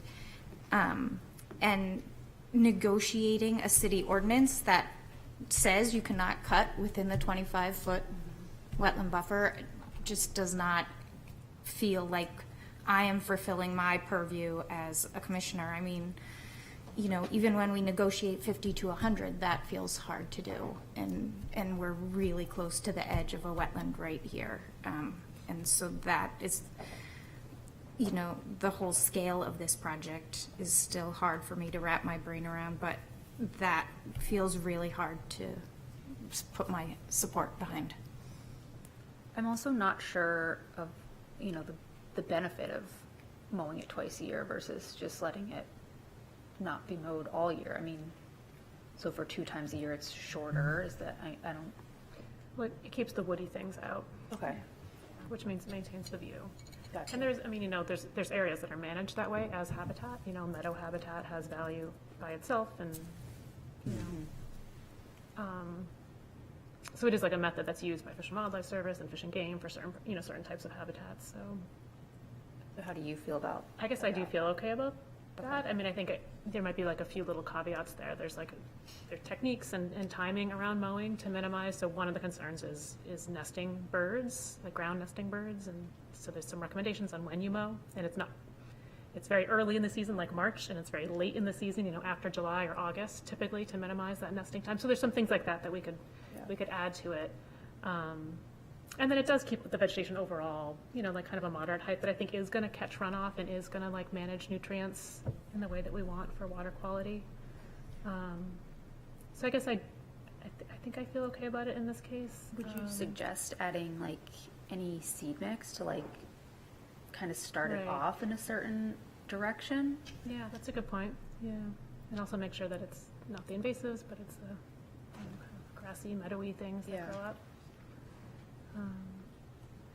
I don't know that seeds are going to take just if there's already a batch of grass. Yeah. You know, I mean, you could do it though, Yeah. for sure. I don't have those recommendations top of my. Yeah. Okay. I guess I'd have the same question about the wetland itself. Like, we just say, just leave that. We don't, Right. Yeah. I don't know what the right thing to do would be there either. And I also, you know, maybe we've talked about this in other applications, like a physical, not border for the whole thing, but showing where that wetland starts, because the whole thing is lawn, to, you know, needing some demarcation there to know where the, you know, no-mow line is. I mean, we've asked other applicants to put like some boulders, but I'm open to other ideas. It's just right now, you need some sort of line or you're gonna, Right, it's not gonna be honored. no, exactly, yeah. I mean, that could be partly what the boundary markers do, you know, the little stakes with the posts. I guess I'd just ask, is there enough about design that we're asking for it's beyond what we can ask for in stipulations? Like, would we need another plan? Or do you think we can adequately describe all of these things that we're asking for in stipulations? I mean, so what do we have right now? It's, if we were to add the stipulations on, it's not mowing the wetland, and it's mowing the 25-foot buffer twice a year, and having some sort of physical demarcation to know where those two lines are. I guess we've been talking about like best practices for that mowing, and then Yeah, also like like, a is there a management planting plan? plan. Yeah. So maybe we can say all that. I don't know. I'm just kind of raising it as, Yeah. is it worth considering? Like, because I think we'd want to cover all of that here if we really are going to push it through. Yeah, I think, I don't know how other people feel, and Kate would be kind of the brunt of this, is if we have these stipulations that then need to kind of come through you to make sure that they're, Conditions precedent to planning board? for example, like a management plan of the mode area, like that has the best management practices in that. If we just put that as a stipulation and they sent you something, you're the one who has to kind of like review it and make sure it's kind of what we were considering, I guess? Is that? Right, the nature of your discussion. Or would you rather it come back in a future plan that we then review ourselves in another meeting? I think it's doable. It's definitely up to whether the commission is okay with staff's interpretation of what they submit. But if you do outline some specifics, that's probably more helpful, like the mowing twice a year and giving an example of the times, or saying something along the lines of must consult with someone from Fish and Game or a certified wetland scientist, and knowing that Lynn has some experience in that, we can reach out to Lynn to make sure it's sort of along the lines of what this discussion was. But I think that's doable. We can do that. We'll just have to sort of list out which conditions are well, I guess it'll all be conditions precedent to the planning board. Right. But to be reviewed by staff before being put on the planning board agenda. So so usually if we approve wetland CUPs at Concom, they'll go on the planning board agenda the following month. And they usually have, I think, 2 weeks to update the application and submit it by the planning board deadline, which is like March 20th, maybe? So maybe less than 2 weeks. But if they submit something that is what we interpret as not satisfactory to the conditions that were precedent, then we'll just push them out another month for planning board, which could delay things. But long run, it just depends on how comfortable you are with leaving that to Peter and I.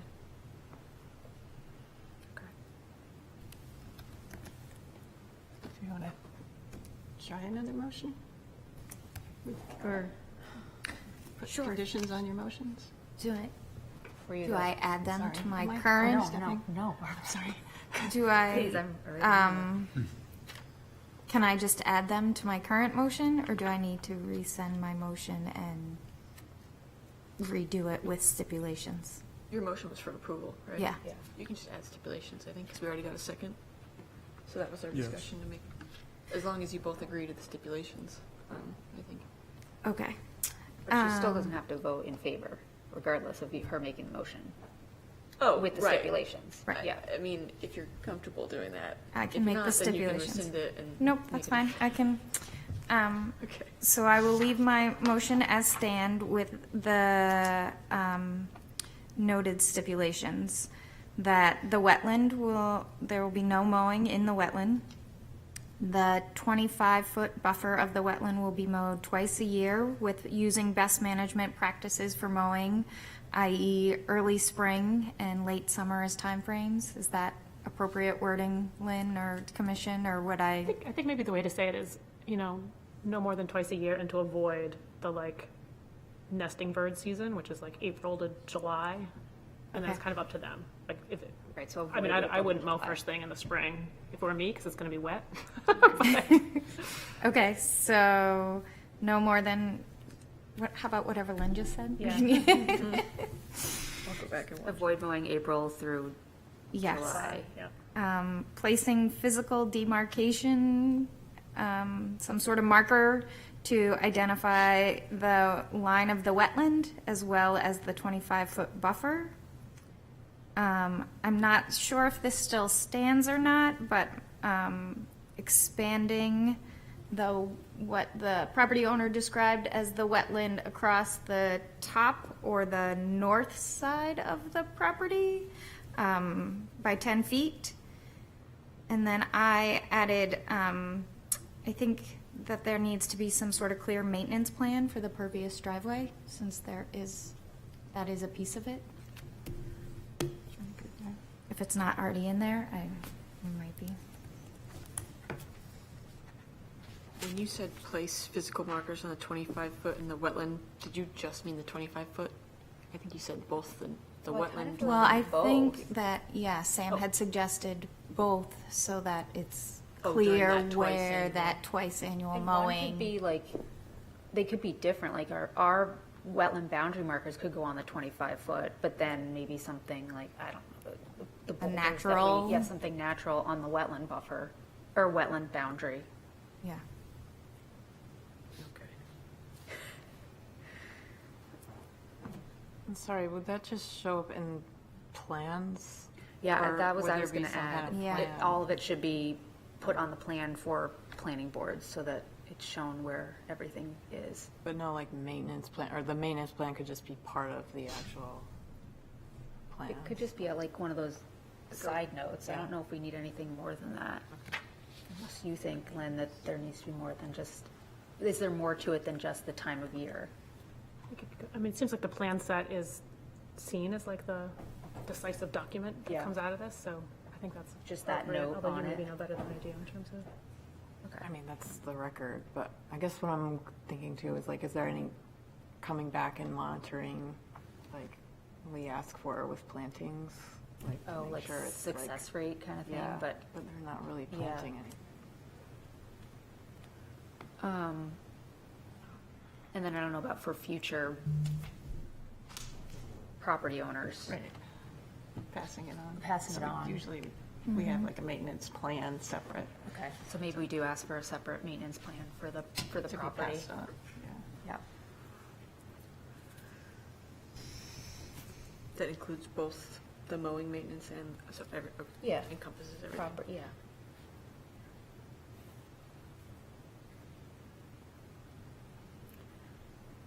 Okay, does that encompass, wait, do you think you have everything, Kate? Well, it's on video, so. Yeah, I can go back and look. I think so. Does that encompass kind of what everyone has been saying, regardless of how you vote?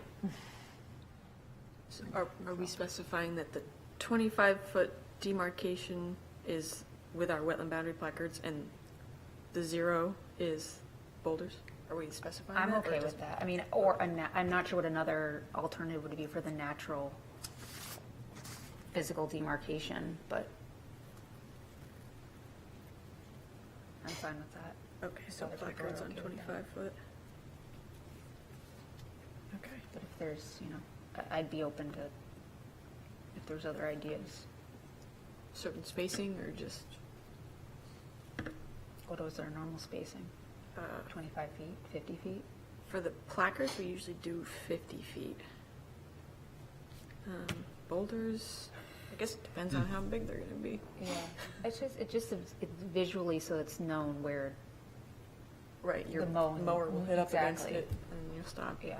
They are planting trees on that line, so maybe just adding boulders in between them or something. In between. Sorry, what about, they're not planting trees, are I they? think so, yeah. Yeah, on the. Oh, one, yeah. two, sorry. Are these right here? These guys? I think so, I don't know. 4 Okay. along the. Okay, so that's a helpful Yeah, so maybe just in between, in between the trees? yeah. I forgot that those were being planted. Okay. Like 3 of them, I think.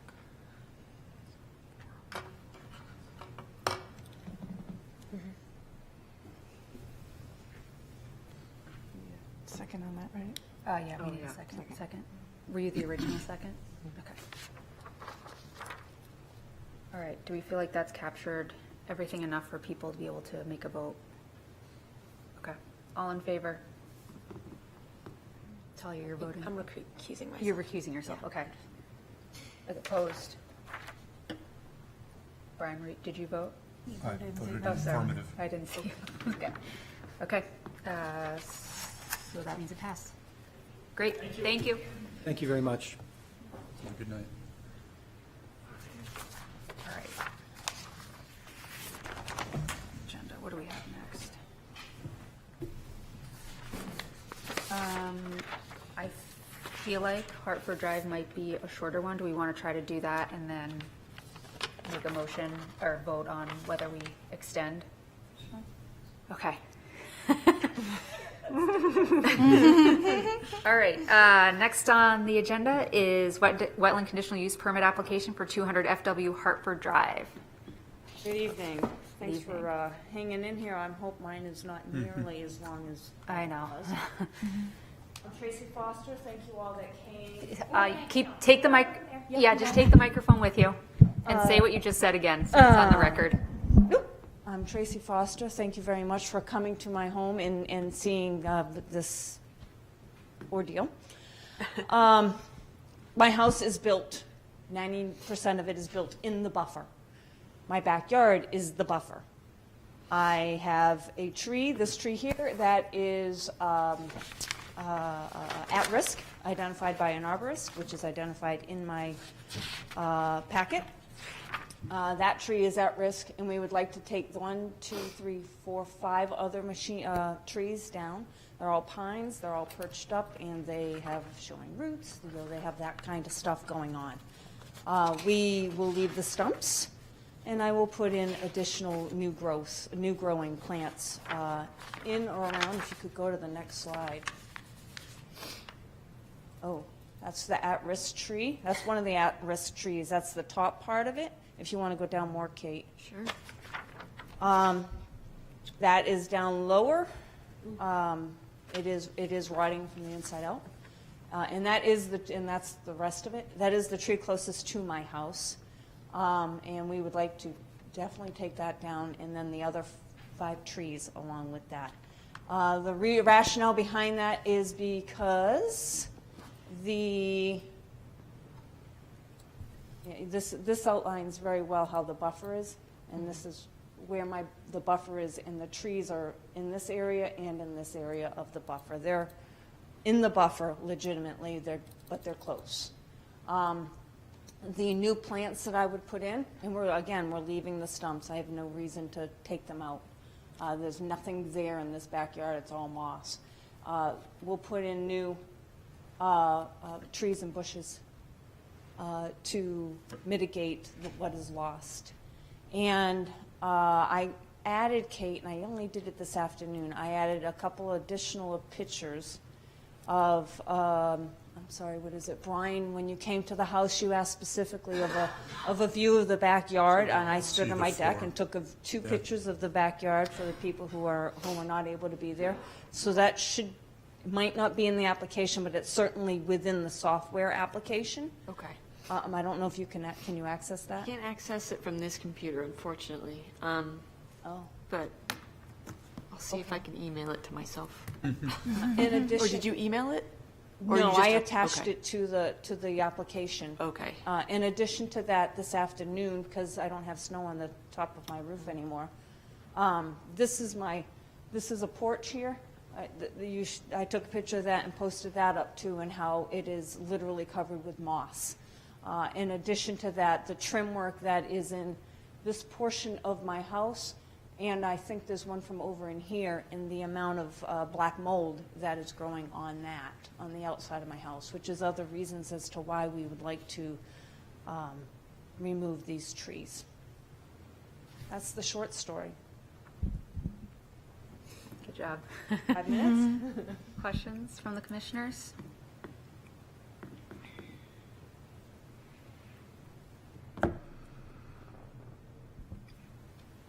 Pretty, fairly straightforward.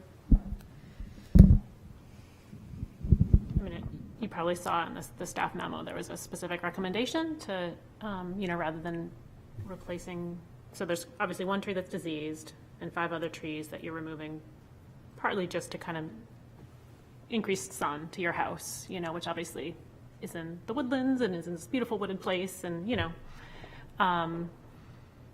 so it looks like one of the suggestions was rather than replacing, one of those larger trees that you've removed with bushes, instead replace it with another tree. And I'm wondering if you're open to that and if you have suggestions on where they could go. So the plan actually has written in there two maple trees. Right, but more of a 1-to-1 ratio. Cut a tree, replace it with a tree. And Yeah. how many did I put in the plan? I'm pretty certain that's what I'm doing. I might not have the green dots indicating that as such, but I could be wrong, but I am totally amenable to putting a 1-for-1.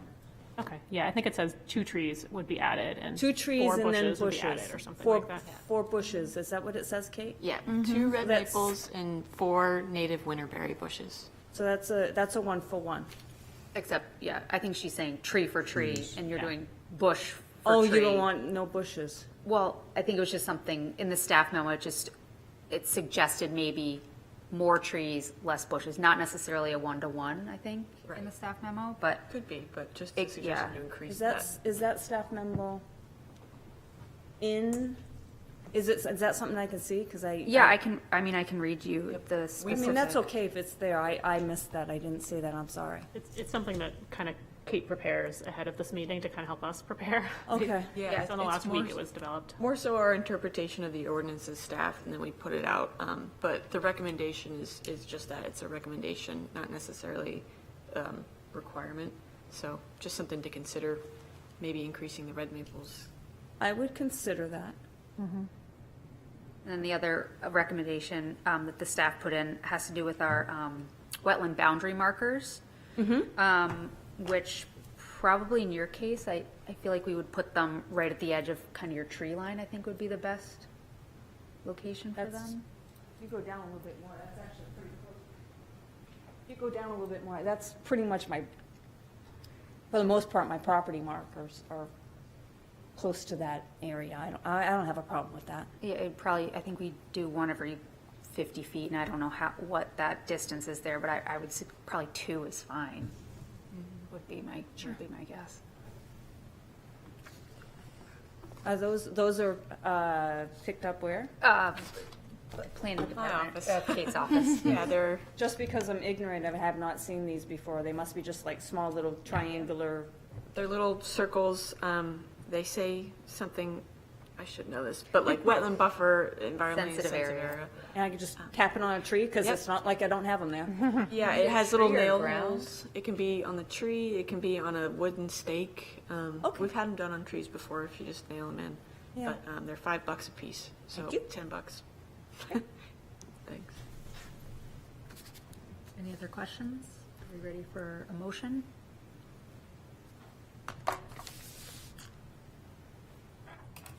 Who would like to make it? Make a motion that we recommend approval for 200 FW Hartford Drive as presented and with the couple stipulations that we stated. The ones from the staff memo, pretty much? Yeah, from the Yep. staff, specifically from the staff memo. Okay. Second. Discussion? I feel okay with that. How does everyone else feel? Yep. Yeah? The Good? only thing on my mind is just, like, this is a common scenario in the woodlands and probably other parts of, like, do we have sort of a policy that we're going? Like, when is it okay to remove a tree? And it's not really about safety or the tree being diseased. And I don't know, like, is there any way that people are kind of rationalizing it? I mean, I guess it's maybe not within the no-cut zone per se, so maybe that's one thing we can lean on. They are within the They are? 25. Okay. I guess I'm rationalizing that right. there's already a lot of trees there, but Right. that might not be the best What I was rationalization. going to say, there's already a lot of trees. I love the 1-for-1. But also, the applicant's already stated that she's open and willing to looking at a 1-for-1 and looking at the best placement, which I think would have to be looked at, right? Because it's, how close is it to the house? What type of tree? What type of lighting, given the moss? So, And the rest of the undergrowth as to the location to plant the new trees is going to be difficult. Yeah, I was wondering that too. I mean, so sometimes like the school department, they replace their cut trees somewhere else on the school property, you know. True, that's true, yeah. Which has value, right? But I don't know if we're open to that in this case. I mean, it could even be someplace outside of your property line, but within the Woodlands community And or I think something we like that. also probably still want it in the 100-foot buffer, which, you know, the majority of the property is anyway. Yeah, that's a good point. I don't know how people feel about that, if it's not necessarily in that specific area where the trees are coming out, but somewhere within the 100-foot buffer. can that just be, guidance as opposed to a specific requirement? Yeah. And will and folks be okay? I mean, I'd be fine with that being Because it's, a yeah, recommendation from us and let the applicant make the final. that the trees be replanted in kind within the 100-foot buffer. In the buffer, yeah. Because it is gonna be One for tricky. one for the, what is it, 4? I always lose track. 4? 6. 1 for the 6 would be ideal within the buffer, selecting the appropriate type of tree. For where it's going, yeah. It could be safe to just give that as our guidance based on what's already been done on that property and the plan presented. I'm okay with adding that verbiage. Who seconded that? I did. Are you okay with that? Yeah. Seconding that, if it's kind of written in there a little bit more Yeah. for guidance? Okay. Did we ever say anything about the size of the replacement trees? Just thinking it's, you know, it's kind of a vulnerable environment, like they might be. Well, we also might want to do the success rate thing that you were talking about previously, just going off that Right. sizing. Yeah. Yeah, Allison used to specify the size of the tree that gets added. Did you say Allison? Yeah. I don't know what she would say, I'm though. sitting in her seat, aren't I know, you are. I should I always think channel of there. that. You are. She would be helpful. I know. I don't know what's the size, but I do think adding that success rate that we do for other projects, after 2 years, 80%. Must be replanted. Oh, yeah, that's a good. Yeah, So 80% of the 6 trees. it's like 4. I think it would be. So if 4 or more survive after 2 years, then you're good. But if 3 die, then you'll have to replace Sure. the ones that die. Are we okay with adding that? Is this? Sure. And the 1-to-1 tree is just recommended, not hard and fast. Yeah. Okay. Within the 100-foot buffer. Within the 100. Yeah. Gotcha. All right, are we ready for a vote? All in favor? Great. I'll be right back. Okay, sorry. Thank you. Thank you very much. Barbara, we're gonna have to I make would a just motion. like to add what I said when I was on. Do you want to continue? I can continue. Okay. I just wanted to add what I said when I was on the property to the applicant, that I appreciate you being proactive and coming forward with the plan and doing your best with it. As I mentioned to you, and I speak, I think, for everybody else, we have so many properties where we come and they've been all cut down Yeah, and we have a lot of after we the have fact. to work backwards. So things. just want to make sure you hear that we appreciate the energy and planning that you put into it. And Thank you. good luck with that. Thank you very much. Thank you. everybody. Thank you. Okay, so we have, still left on the agenda, it's past 6, so we're gonna have to make a vote to continue if we want to. We still have 224 Kate Street, which, speaking of properties, we did the dredge and fill for Wentworth.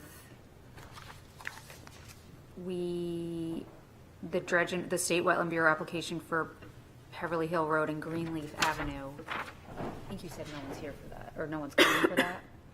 Right, so We can when, postpone that if we want to. if we want to. we'll just have to And then go we with it. still have the high school footpath. And it looks like someone's here for that. So we, Potentially have two more. yeah, do we want to go to 6:30? If people can go to 6:30 and then do another vote at 6, I think we have to do another vote at 6:30 anyway. Yeah, maybe do one and see based on how long We that could just would have to take. vote to go past 6. Doesn't have Okay. to specify an end Do another time. 6:30? No, But I could. but we haven't passed. right? But you could, you want to, in case Is everyone people really okay? need to leave. I can stay until 6:20. I just have to be somewhere at 6:30. Okay. But I don't know if that's let's- helpful at all. That's like 13 Let's vote to minutes. extend. Yeah. If everyone, and, you know, say no if you can't, and then we'll see how far we get, you leave, and we can see where we're at. Okay, Sure. all in favor? Or I guess there was never a motion, but motion to go past 6. Is there a second? I'll second it. Okay, all in favor? Right. Okay, let's just jump and post, so the Beverly Hill Road and Greenleaf Avenue, is there anyone here to speak to that? No, okay, do we want to postpone that one? Because that one was a large thing. Yes. Okay, would someone make a motion to postpone that? I will make a motion to postpone the dredge and fill major impact state wetland bureau application for Beverly Hill Road and Greenleaf Avenue to the April meeting. I'll second it. All in favor? Okay, so then let's go to 224 Kate Street. Good evening. Thank you for the opportunity to talk with you this evening. My name is Sarah Sullivan. A couple of you might know me as Sarah Large. I just got married in January. So I'm working through transitioning to a new last name. I am a New Hampshire certified wetland scientist and I work for SB Environmental out of Dover, New Hampshire. I am a project representative. I was a hired wetland consultant for the landowner, Jesse Anderson, the property owner of 224 Kate Street in Portsmouth. Got an email from Jesse around 2 o'clock saying that he was very, very sick. He could barely stay awake, so I'm glad he didn't come and share his jokes. But he is not here this evening, and I still wanted to at least bring the project in front of you all. So I'm here today to present the wetland conditional use permit application we've prepared to address a violation of the city's 100-foot wetland buffer ordinance by proposing wetland buffer restoration on the property. Prior to me being hired on board, the landowner was making progress towards plans to redevelop the property and identified diseased and damaged trees. And in doing so, he unknowingly did not know of the wetland buffer ordinance, removed 2 trees, and unintentionally, through doing so, also disturbed the topsoil in part of his property. I was hired on in December and was able to get out to the site in January to identify wetlands on site. So the primary wetland resource on the property is Hodgson Brook, which is along the south border of the property. Since we're short on time, I think I need to pare down what I want to present because I would love to hear from you all. So Kate, if you would go to the next map, my site plan map is where I have shown in the 2 dots are the 2 trees that have been removed. One was identified by a forester prior to my hiring on as an ash tree, and one as a red oak. Included in the application is an email that Jesse shared with me from Timber Falls Tree Care about the condition of the trees. And then shown in the yellow hatching is the area in which topsoil has been disturbed due to accessing those 2 trees. The stumps have been left on the property. Since my site visit, Jesse has installed a erosion control sock at the top of the slope. I will point that out better once we get to the existing conditions plan. But erosion control has been put up on the property so that when snow melt occurs, that erosion control was in place. So to try to be more brief, we are trying to enhance the wetland buffer right along the brook, which, giving some context to existing conditions on the property, is likely helpful. During my wetland delineation assessment, the site does not have a lot of vegetation growing on it. The majority of vegetation is growing right along Hodgson Brook, and it's actually pretty sparse, majority shrubs, consisting of red osier dogwood, and let me get to my plant list, a few white ash trees,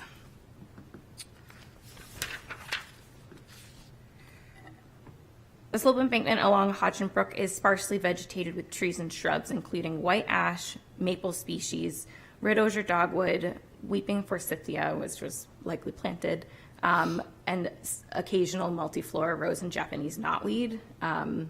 There were, fortunately, compared to the abutting properties, few isolated individuals of those non-native invasive species, comprised less than 1% of that bank. But thanks for showing this photos, Kate. You can see that the existing conditions of that vegetated embankment along the brook is pretty sparse. So to address the violation and disturbance of soil within the wetland buffer, we're proposing to revegetate or reseed the areas shown in the yellow hatching, and are proposing 5 red osier dogwood or gray dogwood species spaced 10 feet apart in a triangular pattern to be planted within the neon green rectangular buffer enhancement zone. I had considered doing trees, suggesting similar trees that I had found, such as the white ash, but I did have concerns that it would further prolong issues of emerald ash borer. So I went with shrub species because that was the dominance already growing along the bank. And my recommendation was to enhance along the bank as there's existing vegetation there and you want to continue to enhance a more robust vegetated buffer immediately along the brook. I would love to share more with you, but I would rather hear your comments. Great. Thank you very much. Questions from the commissioners?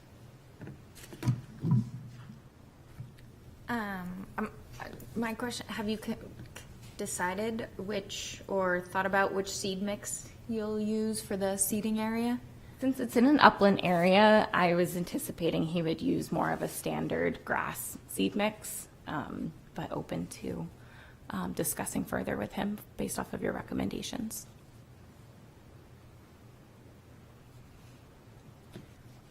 I have a question. I was just reading the tree removal email from Derek Barnett, and it refers to something about forecasted construction plans discussed with the landowner. We decided to remove the tree as traffic under the canopy of the tree will be increasing over the next several months. I'm just curious, what is that a plan that's already? Yeah, when talking with Kate and Peter, they recommended that we approach this in 2 phases, a restoration of the impacts to the soil and removal of the trees, but Jesse does have plans to propose redevelopment on the property. Our step 1 is focusing on restoring disturbance. Okay. And he learned about the wetland buffer ordinance through conversations with the planning board, anticipating his redevelopment down the road. Thank you. I noticed that same thing, and I couldn't recall when we were out there because it's been some time. Were both of those trees gone when we visited? Okay. So that had because I honed in on what you said as well, Alice, but that had already occurred. Yeah, that's when we found out, and presumably when other people found out that the tree's been cut. Yep. Oh, so there was a site visit for the construction plans? Okay, I wasn't part of that. Yeah, and that's when we saw the big stumps. Okay. It was before snow. Yeah. November, December, maybe. Maybe, November. Yeah, so for those of you that weren't on the sidewalk, this came to us originally as a work session to develop, well, eventually split the lot and develop a single-family home, tear down what's there now, and then split the lot and put a duplex sort of in that northern half, kind of right at the edge of the 100-foot buffer. And it was just a work session. We went out for a site visit and noticed that the ground had been disturbed and trees were cut, and it just appeared that the property owner didn't know about Hodgson Brook being jurisdictional. So I have a question regarding that. It's kind of a catch-22 because if we were looking at this site and the trees were still there and we were doing like what we intended to do when we went out there for the site visit, we would be saying, if you cut that, do you have to cut that tree down? And it sounds like they would. So it just seems sort of backwards that they're not going to plant another tree there because of what they're going to apply for, which Yeah, I agree. it's a little convoluted, and I don't know how to. I think we should approach this as to what we would want to see in that, at least the 40-foot buffer. And then, I don't know, see what the property owner, I don't know, have it revisited, I guess. Yeah, this is sort of my opinion, but I think the way that I would approach this is, and the commission might think differently, is that this is just a restoration plan.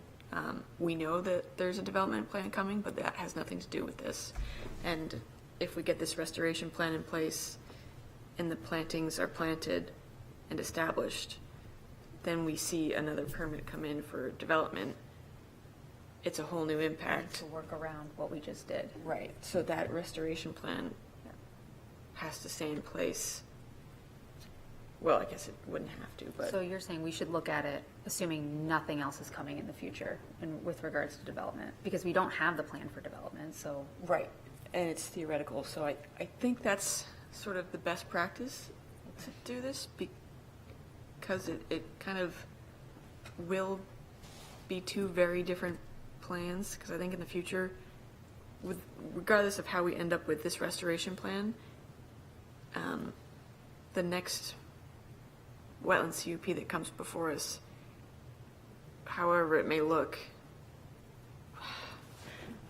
I guess it'll impact this plan, but we'll have to think about it in terms of where new mitigation could occur in the future. Yeah, because if they hadn't had this violation, we still probably, on that plan that they submitted with development, been talking about the buffer and probably would have been asking for things in the buffer, just like we have in any other plan that already has development or development going to happen. Wasn't it like, was it appropriate to talk about what the plan was from what we saw, or no?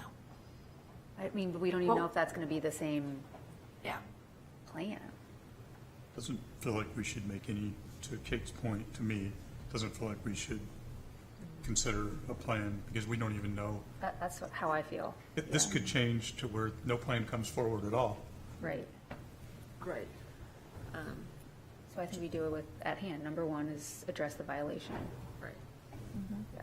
Just the restoration, is the restoration plan acceptable to us, I think is the guidance we should provide. Right. Yeah.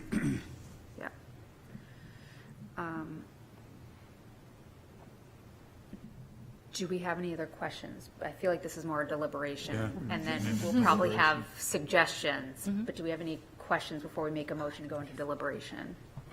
Yeah. Did you? Was that a hand? Yeah, I did. Yeah. Sorry. So I had a question about the Google Earth views from before. Mm-hmm. And there's some deciduous trees and some evergreens, but where are the evergreens? Like, what got cut? Oh, it is hard to see in them. Do you mind going to the photos, Kate? And I think it's my second page of photos. Yeah. So I included these because I wanted to show that I was trying to investigate what was there before I saw it.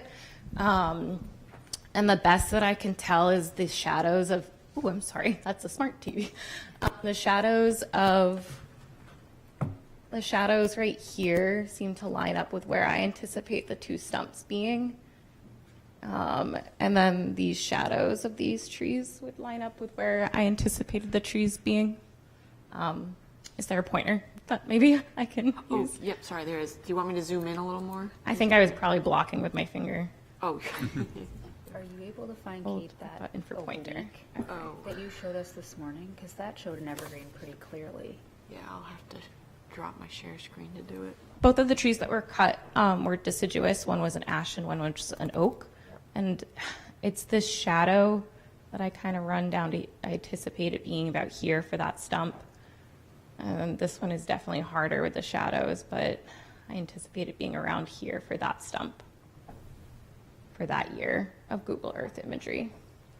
And I also included it because of how sparsely vegetated it looked to appear along even the embankment of Hodgdon Brook, and also to get a sense of the backyard. So what happened to the evergreens? Yeah, because we have seen oblique aerials that definitely showed some evergreens. I didn't notice any other cut stumps. Yeah. I did visit in January, but I would have noticed evergreens in January. When was the property purchased by this homeowner? Oh, He inherited it. Yeah, I'm I curious if that's. don't and so know. the I'm stumps sorry. maybe were removed. I don't actually know that question. I remember he said inherited it. Yeah, from his grandmother. Oh, that's what you mean by, gotcha, okay. I know we're not supposed to be talking about the other application, but was there a survey part of that? I just wonder, like, maybe that would Yes. help A solve this. wetland delineation. There was a site survey by a survey engineer prior to my hiring, and that's included in the packet, Kate. Oh. I believe it was the last, Sure. second to last document I included in the CUP. Okay. Second to last. I can't find anything in this. I know, That was before it's the so photos? big. Having state applications in there, I bet it bogs it down. Those things are long. Oh my God, they're huge. Did you say? Oh, There we down go, here. one more. Sorry. So Jesse did have a land surveyor survey the site for an existing conditions plan, I believe, for the anticipated redevelopment prior to me joining on for the restoration plan. And your question about existing conditions. Yeah, I just wondered if that obviously was done after the tree came down. Which is It- what- I do wondered if believe there it one was. Prior to that. I don't see Yeah, any because they don't existing have stumps marked, but they are close to this existing stone retaining wall. Is the general area. And then the surveyor marked this as the existing tree line. So I was trying to enhance more thickness in this area.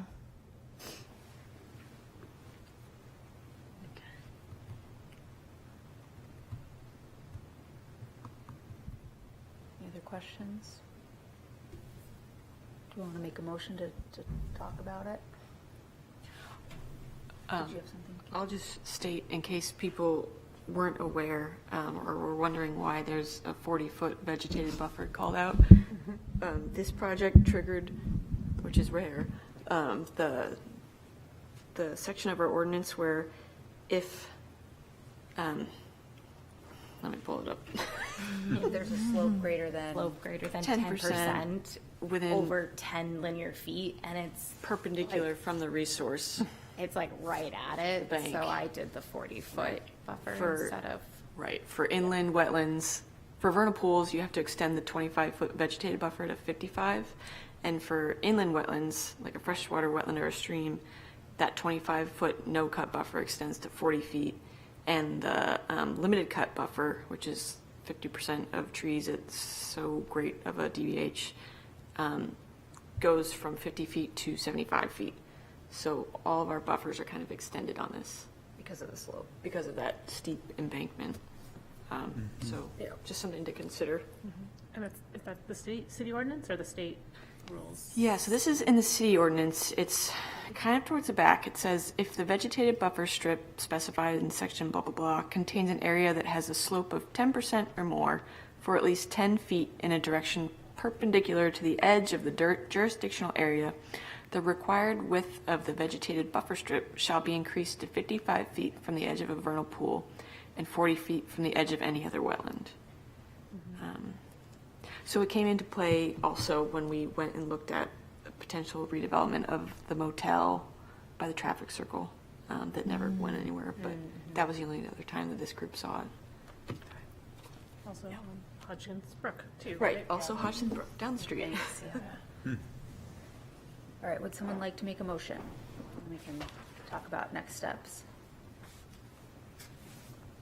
Make a motion to approve 224 Kate Street for the wetland conditional use permit.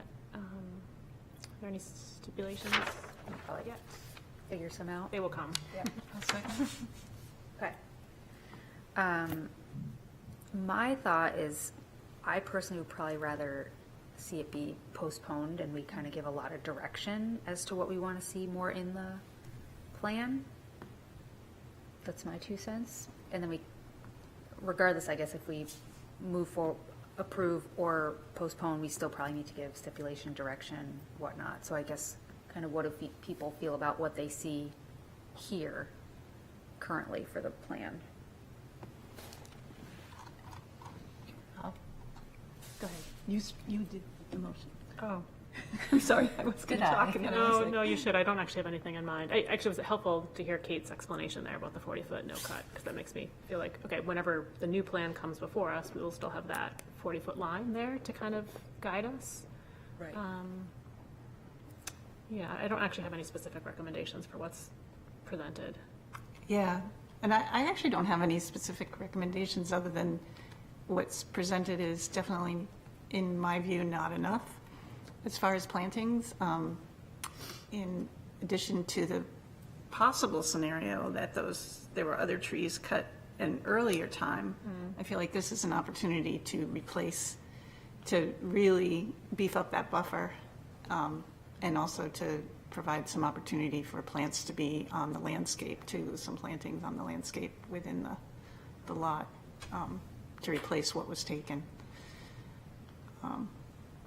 I do feel like the bank has kind of got some issues there, and there's not as much vegetation on that section of the bank in front of the house as there is on all the other sections of the bank when you look from across the way. And so that I think it's in need of quite a bit more plantings. And then in addition to that, this is a really important resource. Hodgson Brook is impaired. It's been something that has a watershed-based plan based on the impairment and its value for the water quality in North Mill Pond. And so I feel like it's really getting bombarded. But I don't have specific recommendations other than that. For me, sorry, go ahead, Brian. I just wanted to understand, so are both of you saying one way or the other that we should consider we had a motion, right? To approve. That we would potentially rescind that because we believe that there's substantial amount of things that have to be looked into, discussed, recommended. I just want to make sure that that's what I was hearing. Yeah, I feel like maybe we should figure that out first, and then if that's the direction we want to go, change the motion and then give our guidance, our suggestions I would agree with to that. postpone. Yeah, Okay, but that seems like a better, fit for this. yeah, than trying to come up with a whole bunch of stuff now. Yeah. How do other people feel about that? At 6:30. I mean, I'm not totally sure what, given extra time, what we would say other than like more and Right. more I think we'd probably distributed, want more to see it, dispersed. but kind of also it thing. coming Yeah. back and we'd physically see whatever, more is put on the map as opposed to being, trying to guess where it might go or. And the presenter has heard some of the deliberation and questions and Yeah.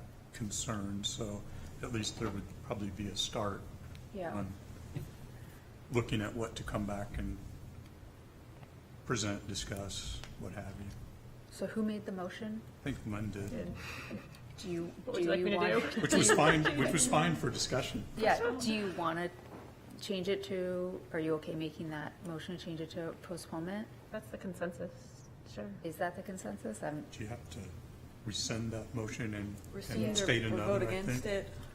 Yeah, why not? Whatever you're I would, comfortable with. yeah, I would probably rescind if that's, I can rescind the motion. And then whoever did the second, Me. you rescind, okay, you Is it rescind. Barb? I've lost track. And then, does someone want to make a new motion? And then we can just give the final kind of points Yeah. in deliberation, so that Sarah has something like definitive to take Right. back. And not trying to guess where we all are. So who would like to make the motion?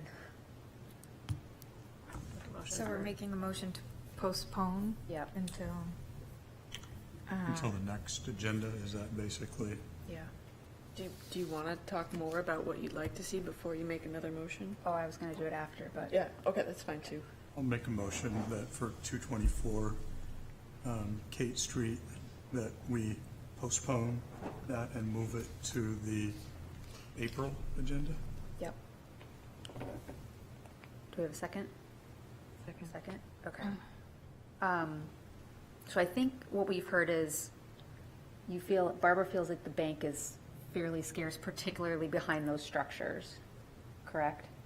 Yeah, and where the cutting was done. And where the cutting was done. Yeah, definitely. And so definitely seeing more plantings in there. Right now, there's no trees being replanted. I still feel like there needs to be trees replanted somewhere in that 75-foot limited cut area. That'd be my feeling, if anyone, I mean, there were 2 massive trees that were cut down, I agree. and And possibly maybe, more. and maybe more. And maybe more. Which, it feels like we would ideally, I don't know if this is realistic or not, we would want to understand what all has, to the best that we can, has occurred on that property. Yeah. Even prior to the actions taken by the owner when we went out there. Yeah. Because we would want to make some recommendations on restoring it to the best state, per what Barb was saying, right? So Kate has this cool website called Nearmap. I don't know if it's something that you use, but that's where we saw some oblique images this morning. If I remember my That, password. well, I mean, we can just tell Sarah can look at it too, probably, but that's where we were seeing the evergreen, like, looking like they were showing up more. So Nearmap. I don't know if you have to pay for it. Do you have to pay for it? You do have to pay for it. When we were out there, didn't we notice that we thought there was other things had been cut? I don't remember. I seem to recall looking around and seeing that there were other things that looked like they had been removed, Okay. but I don't remember much more. So I have- definitely some tree, yeah. I mean, I agree with you. I would definitely love to see some trees since 2 were cut down by the current owner. My question is, how much responsibility do we place on the owner for past owners' mismanagement? I mean, I think we all agree, and I appreciate Barb's point that Hodgson Brooks is definitely, a valuable resource, and we want to do whatever we can to protect it, but also what is reasonable to ask of the current owner if things were done prior to Right. his management of the property when we're considering what our recommendations are. Yeah, I guess I'm going on the fact that they cut down 2 mature, very large trees. Right, and that I we agree can't with that really replace part. with just a couple of. Right, and I agree with that part, Seedlings but like and- talking about evergreens and Yeah. not being clear about when they were taken and who was responsible, and that's when the line gets a little fuzzy for me, if Yeah, that's. so maybe just asking for more trees, definitely to replace the 2, but just in general, because those 2 were so large that maybe a 1-to-1 is not appropriate, and we Sufficient. need more than that, regardless of whatever else happened potentially prior to him managing the property. Anytime that plans have come forward, or at least several since I've been part of this, again, I'll reference the Christmas tree shop situation. When there's a substantial development or redevelopment of a property, it's an opportunity to bring the state to an ideal state. Yeah. Not as some sort of retaliatory measure because someone cut 2 trees, but because it's an opportunity to get it there. So that would be the message that I would want us to send, is that not just because those 2 trees, I appreciate Barb's point, but since there's potentially going to be substantial redevelopment, it's an opportunity to move this to an ideal state. And so in discussions and next actions, we would be likely to ask those questions and make those kind of recommendations, I think, is the feedback we want to give today. Yeah. I also, in light of the fact that this 40-foot buffer is our, in other circumstances, 25-foot buffer, and we usually, that's a no-mow, I would say that this, to the 40-foot buffer, is a no-mow as well, because there is some distance from where kind of the tree line and the slope ends to that 40-foot that was scoured of, sediment, and then that's going to have to be replanted. Some of it's shown here, but, putting that as maybe a conservation seed mix and having that not be mowed to the 40-foot is what we ask in other properties.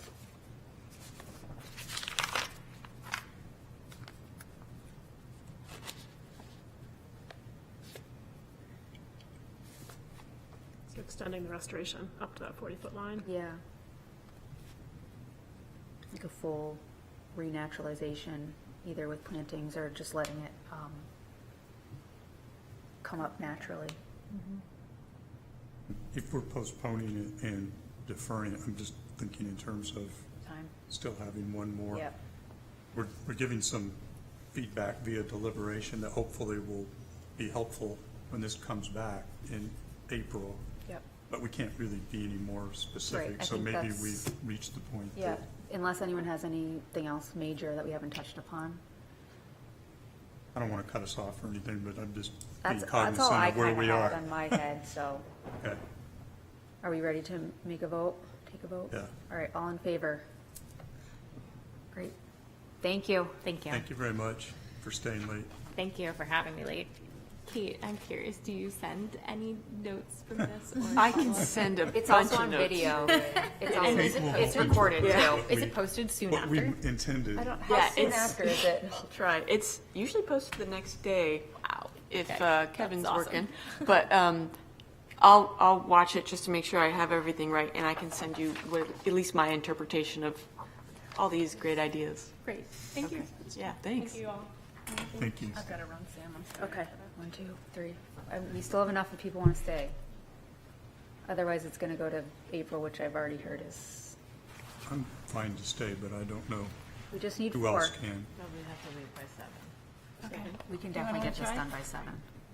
Right? It would at least be, I would advocate that it would at least be ideal to start the discussion because we've kept the Yeah. gentleman here. Okay. Come on up.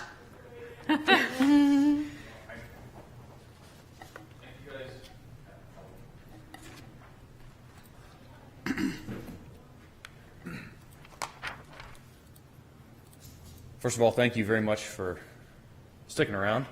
Quite late. I very much appreciate it. My name is Sam Hayden. I'm with Haley Ward. I think the letterhead on a lot of these plans is for Ambit, but Ambit was purchased by Haley Ward. So to start off, I'd like to say that what we're presenting here is a minimum impact expedited application to the DES, and your input on that application is a signature that says that you won't contest, you won't contest with the findings of the DES, which would allow that to be processed in fewer days on the state's end. The wetland that we're impacting here is not actually jurisdictional to the city. And so when we were in the field on the site walk, there was a lot of discussion about other things, and I've addressed as many of those as I can, and I'll talk about that. But in terms of what's actually being reviewed by the state, it's just impacts to the wetland. just to recap, there's an existing unlicensed path that cuts through private property as part of a larger development.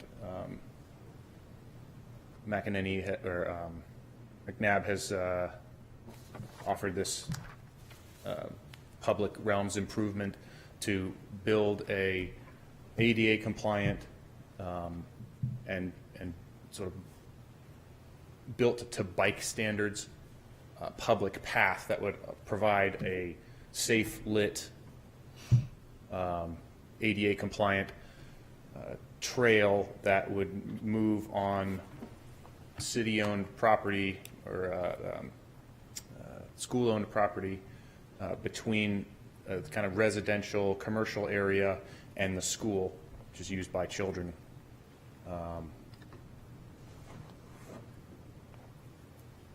One of the, well, when we were at the site walk, there were several concerns that were brought up.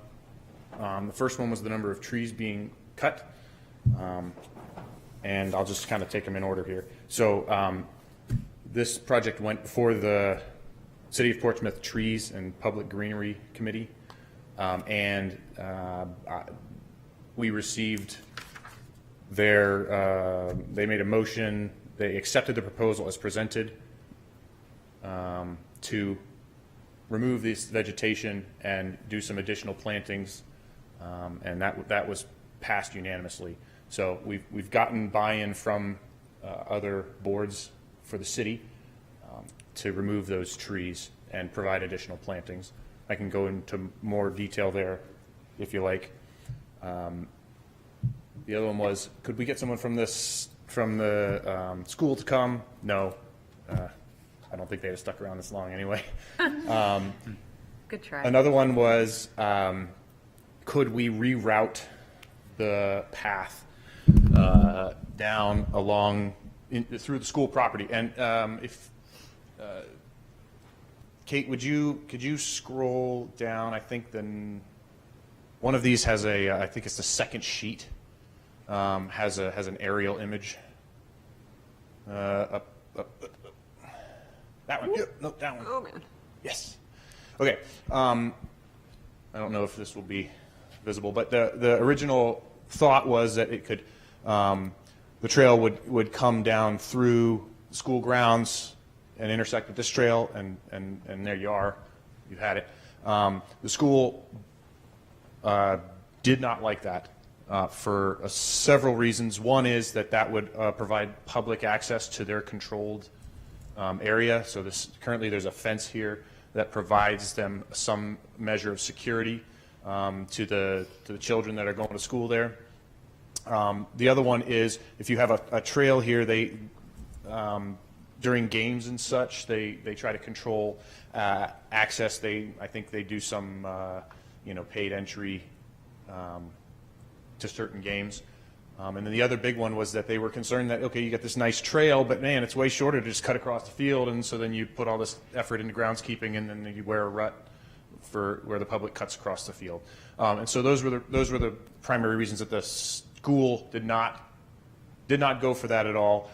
There was talk during the site walk of kind of using this area here, and my understanding from talking to the engineer, it would be the same concerns to move into the school property here as it would be to cut across. But that was something that was discussed as part of the design process. I was prepared to talk about the wetlands, and I didn't have the broader context. That's very helpful. Thank you. Let's see. I think the last one was lighting. So the school specifically said they wanted highlights. And the reason for that is hooligans. When young, well, let's face it, when young men can mess with things, they do. And so putting them out of reach is a benefit to the school who is going to be doing the maintenance on this trail. That was the last one. Who was going to do the snow removal? The school will handle that. And so where the school is going to have to kind of keep up with the maintenance here. They wanted to make it as difficult for those hooligans as possible. Sounds like a challenge to me, but that's what they wanted, so that's what we, Just gonna climb the light poles. that's what we did. Hey, young men are an unstoppable force. So, I think that was all the primary questions that were raised during the site walk. Again, the project proposes to impact about 640 square feet of wetlands that are jurisdictional to the state, and that is what the DES will be reviewing as part of this application. Great. Tried to go fast. That was great, thank you. Yeah, questions? I think it was the first item. Thank you for moving through those rapidly. Whichever order it was, what wasn't really very clear to me when we were out there trying to look at that in real time, and I appreciate you trying to show us and point it out, but and then as we were walking, it's so thick in there, I couldn't really get a good feel, and certainly beyond what we could see visibly from that bluff. I can't get a feel for how many substantial trees they're actually proposing to remove, and if the path has to hug that fence exactly, or if we said, oh wait, there's 4 trees that we don't think should be removed, could the path be moved slightly? I mean, the current path is winding its way all the way through there, so it doesn't strike me, but I'm no engineer, I think they were pretty small. that it would have to absolutely Yeah. do that. So I guess my ultimate question is, I still don't understand which and how many and what types of trees. Sure. In the in the application materials that were sent to the tree committee, the number is 50 trees greater than 4 inches DBH and many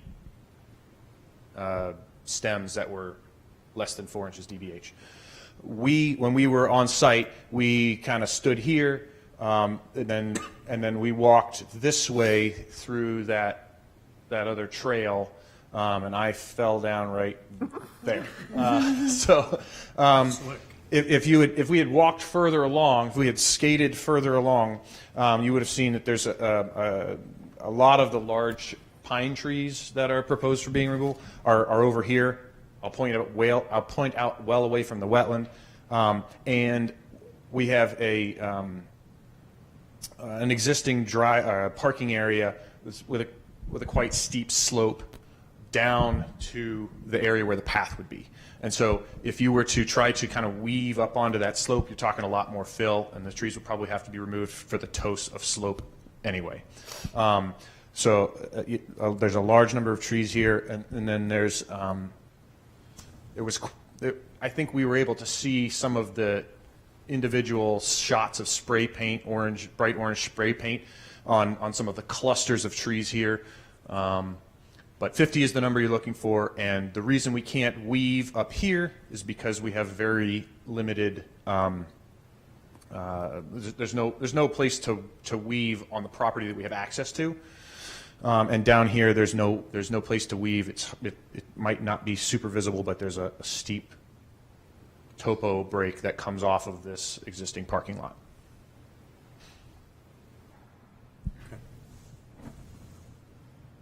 Thank you. I have a question about the lighting, again, that you might not have the answer to. Is there proposed, are they gonna be on all the time, or are they gonna be on a timer? I would imagine they're on timers, or they're on photosensitive switches. So they'll sit there and look up at the sky, and when it gets dark enough, they'll come on. Dusk to dawn kind of thing. Oh, so then they would be on all night? Yeah. Right? Yes. That's what I would think. Because I would hope that they wouldn't be. Yeah. It would be timed Yeah. to a lesser period. Yeah, like 10, I don't know. But I feel like we had this conversation with a car dealership, and they had their lights, we had them turn them off at a certain time. And it's not like the kids, I mean, there are other pathways all around the school that they do turn the lights out at night. Yeah, I don't know the answer to your question. I don't know specifically the answer to your question. It's my kids. So, Great. can I ask one question related to that? Sure. So you can still have dark sky lights up high though, right? Like dark sky technology or whatever. Yeah, with Compliant. the hood and everything. Downward projecting. Downward projecting. Yes, you can. Okay, so that would be definitely something we'd want. Okay. I'd want. I don't know about So We I, can put that in our stipulations. so I know. what I would, what I'm asking of you is your signature that says that you're not going to say anything like that. So I understand that there's maybe, I don't have all of the specifics of the lighting plan to hand, and I apologize that I don't have that. But the DES is not going to be looking at the lighting at all, and if I don't get your signature tonight, it's faster for me to submit to the DES without it and have it go through their normal their normal slower review period than to come back with changes to our plans and then get your signature and then submit to the DES. So that's what I've got to say No, there. it makes sense. I don't know how we feel about that. There is a note on the lighting plan that says all lights shall be dark sky compliant and directed downward. That's good. Save me, Kate. Oh, man. What about, and I would assume they'd probably be turned off if all the other lights are, it's probably on the same, It's probably going to be the school department that Yeah. makes that ultimate decision, but it may be on the same schedule as the field lighting, but I have no idea. It's probably a safety thing Yeah. that we can't. Yeah, decide. you all know, right, well, dark sky compliant, at least that's one of the, Something.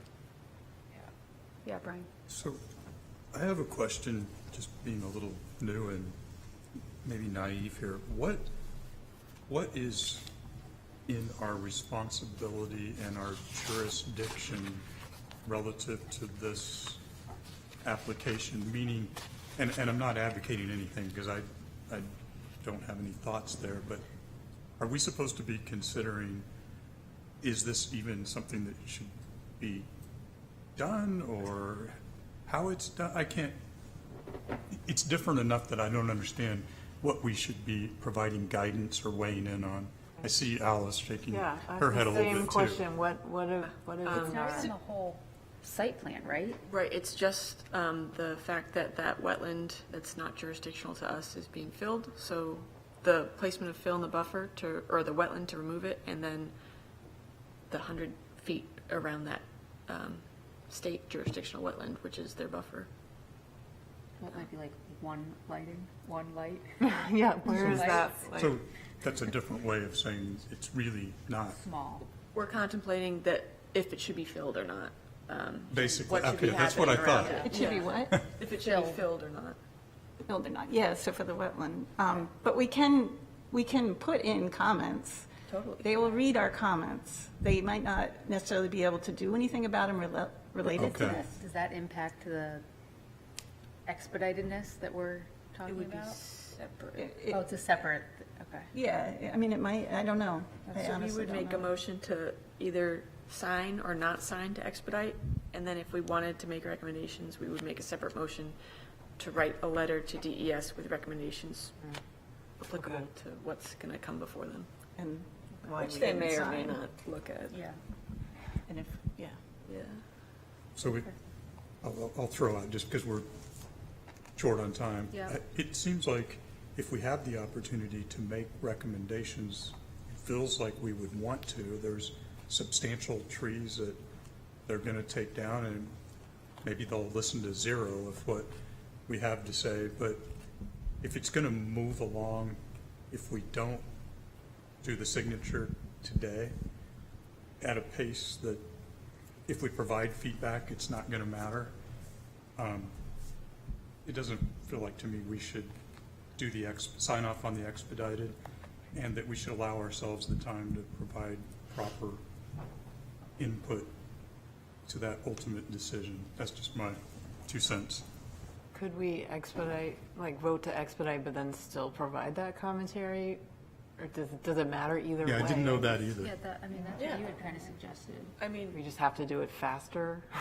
Yeah. well, the comments usually, the letters of decision, we would sign it tonight, letter of decision with, our recommendations would go out Thursday night or Friday afternoon to DES. It's really whether they open the letter and look at it, which is the case for every single recommendation that we make. And we can stipulate, we can say on the letter, this is an expedited permit that we signed off on. We just highly encourage DES to consider. Yeah. And then I didn't understand the part about if we sign off on it, it means that we won't contest anything. That's what I heard. It's But what do basically we like, even we have just power won't to contest? do our normal voting procedure, which is giving it 40 days to review after we send it to DES. So it'll just go to DES quicker, but in a way, if we do it with a letter, if we sign to expedite it, and then also motion to do a letter with recommendations, we're basically doing the exact same thing that we do at a normal meeting without the expedited permit. So it may or may not have the same type of impact, whether or not they even look at this type of letter. So, I'll just, pardon my interruption. The DES is not going to look at tree cutting outside of the wetland. And I understand that this board cares about that, and I understand that. We have a letter from the Trees and Greenery Committee that says Trees and Public Greenery Committee, that they have taken a look at this and have given their blessing to the plan that we have submitted. The trees that we're talking about are not jurisdictional to this board, and they're not jurisdictional to the state agency that we will be submitting the application to. And so, to your point, Mr. Gibb, if you provide that comment, if we take a slower approach, the DES will wait for your comment. You will provide that comment that says, we think we need to look at these trees. The state is concerned about the wetland and not about the trees for this particular application. And so I'll just offer that up as something for you to consider as you. Oh, that's helpful. That's what I kind of wanted to know.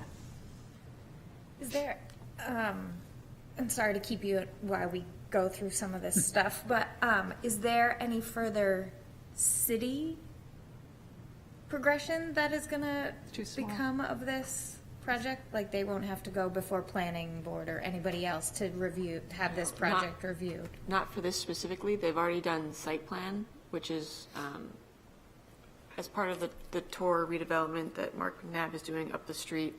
This was required public realm improvements, which have to occur on municipal owned land or in the public right of way. So this has already gone through site plan approval, and the path has already been approved by the school board and the planning board, I believe. So after this leaves our hands, it's done, and it should be just applying for a building permit in the future. But it's all on city-owned land, so it doesn't actually even need a building permit, I don't think. So it's out of our hands after this. Yeah.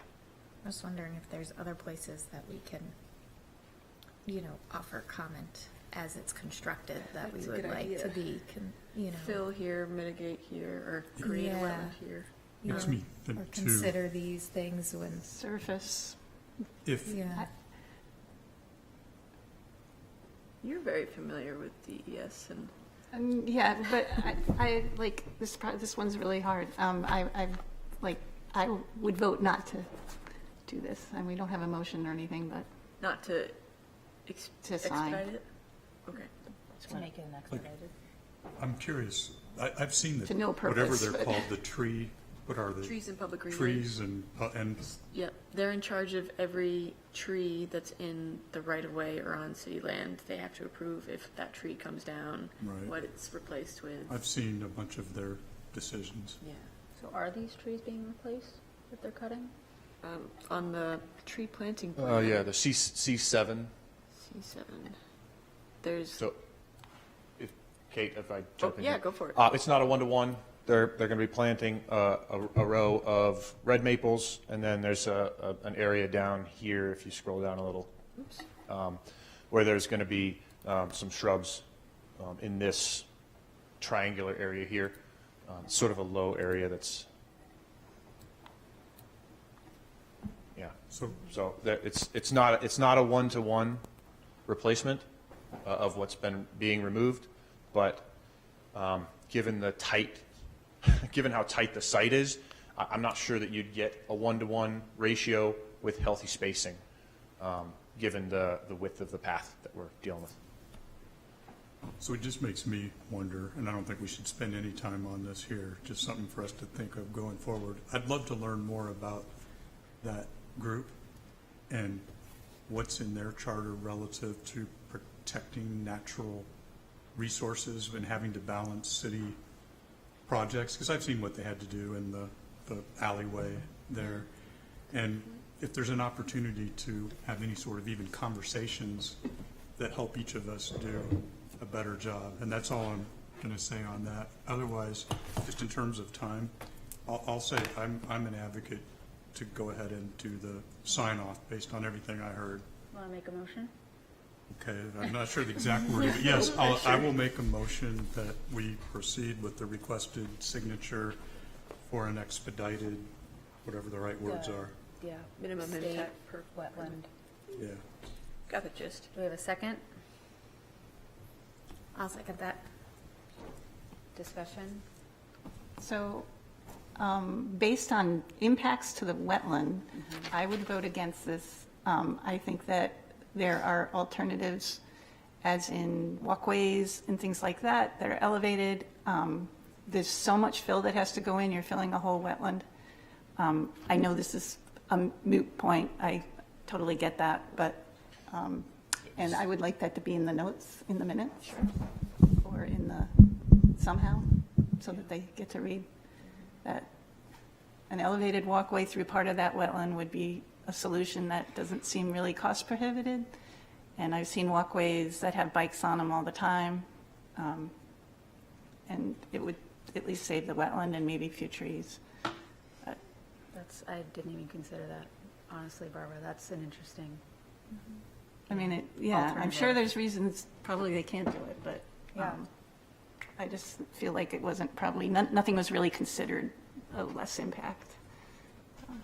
Yeah, I mean, I have to go, so we should vote. We'll vote, But yeah. I guess I would just say, like, I was one of the people that was really like ringing the bell for the trees here. I know it's not, our scope is so limited here, but we see this plan all the same, and I think it's part of our, adjacent to voting for things to, speak up when we see something that isn't making sense based on what we care about. And so that's, I think, what we're doing here and what's making it so hard to move it forward. So I think also there's been so many trees come down on this property that it's just raising flags for me. So I don't think I'll vote for it either. Are we ready to make a vote? Take a vote? Okay. All in favor? Opposed? I didn't vote. You didn't vote? No, sorry. Are you recusing yourself? Or you need a No, second? I'm just struggling with this one. I'm sorry. I appreciate Barbara's point and Alice's point, and we didn't even really talk about the path, which is kind of one of my concerns. And Barbara bringing up the point of that there are other options. I just think I don't have a clear understanding of what our jurisdiction is in this one, so it makes it feel really hard to vote yay or nay and what's appropriate to do. So do you want to abstain? You can abstain. Yes, I'm abstaining. Okay. What does that do, given our numbers? That'll split the vote to. That won't It work. doesn't pass. It doesn't pass. For us, it does, normally doesn't pass. You for need a us. majority to But pass. isn't it, So so the what does that motion, mean? Do we motion not sign? fails. So my So you need motion to do- fails to, Right. So Do we sign can I it? just get a count of who did vote against and who didn't? I voted for it, I voted for it. so that's 2. So it was 2 to 4, 2 to 2. 2 to 2. Guess abstained. I do, just as we're continuing to comment, I do appreciate Barb's point Yeah. fully, Yeah. that we didn't get a chance to, and so I guess I'd like for the audience to hear that if there's a way to not fill that in and do something across it, it would be nice for Mr. McNabb to know that. So, but what does this mean? So we have to vote again. We have to vote Yeah, again? we have Well, if to- it's tied, there's no, I mean, it's not a no, but it's not a yes. Usually, when it's for us, if it's tied, it fails. It fails. That's my understanding. So does that mean we So don't that sign was, it? that was a vote to sign, which failed, so we need a vote. To not sign? I think we're okay. I think we're done. Yeah, I think you're right, sorry. It seems like you're not going to sign, so Yeah, the ceremony doesn't need to happen. I'm sure. You know, Okay, it's not going to matter. I thank you very much for Yeah. your consideration for staying so stinking late. Thank you. Sorry for that. Thank you. Talk about other business next month. Sustainability fair, Yeah. April, but we have April another meeting 11th. before then. Oh, we did?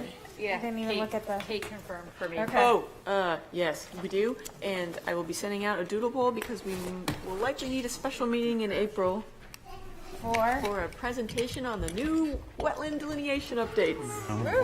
Yeah, oh boy, that's right. Is that fun to watch? There's a lot. Yeah? Does she watch it on TV sometimes? She does, and then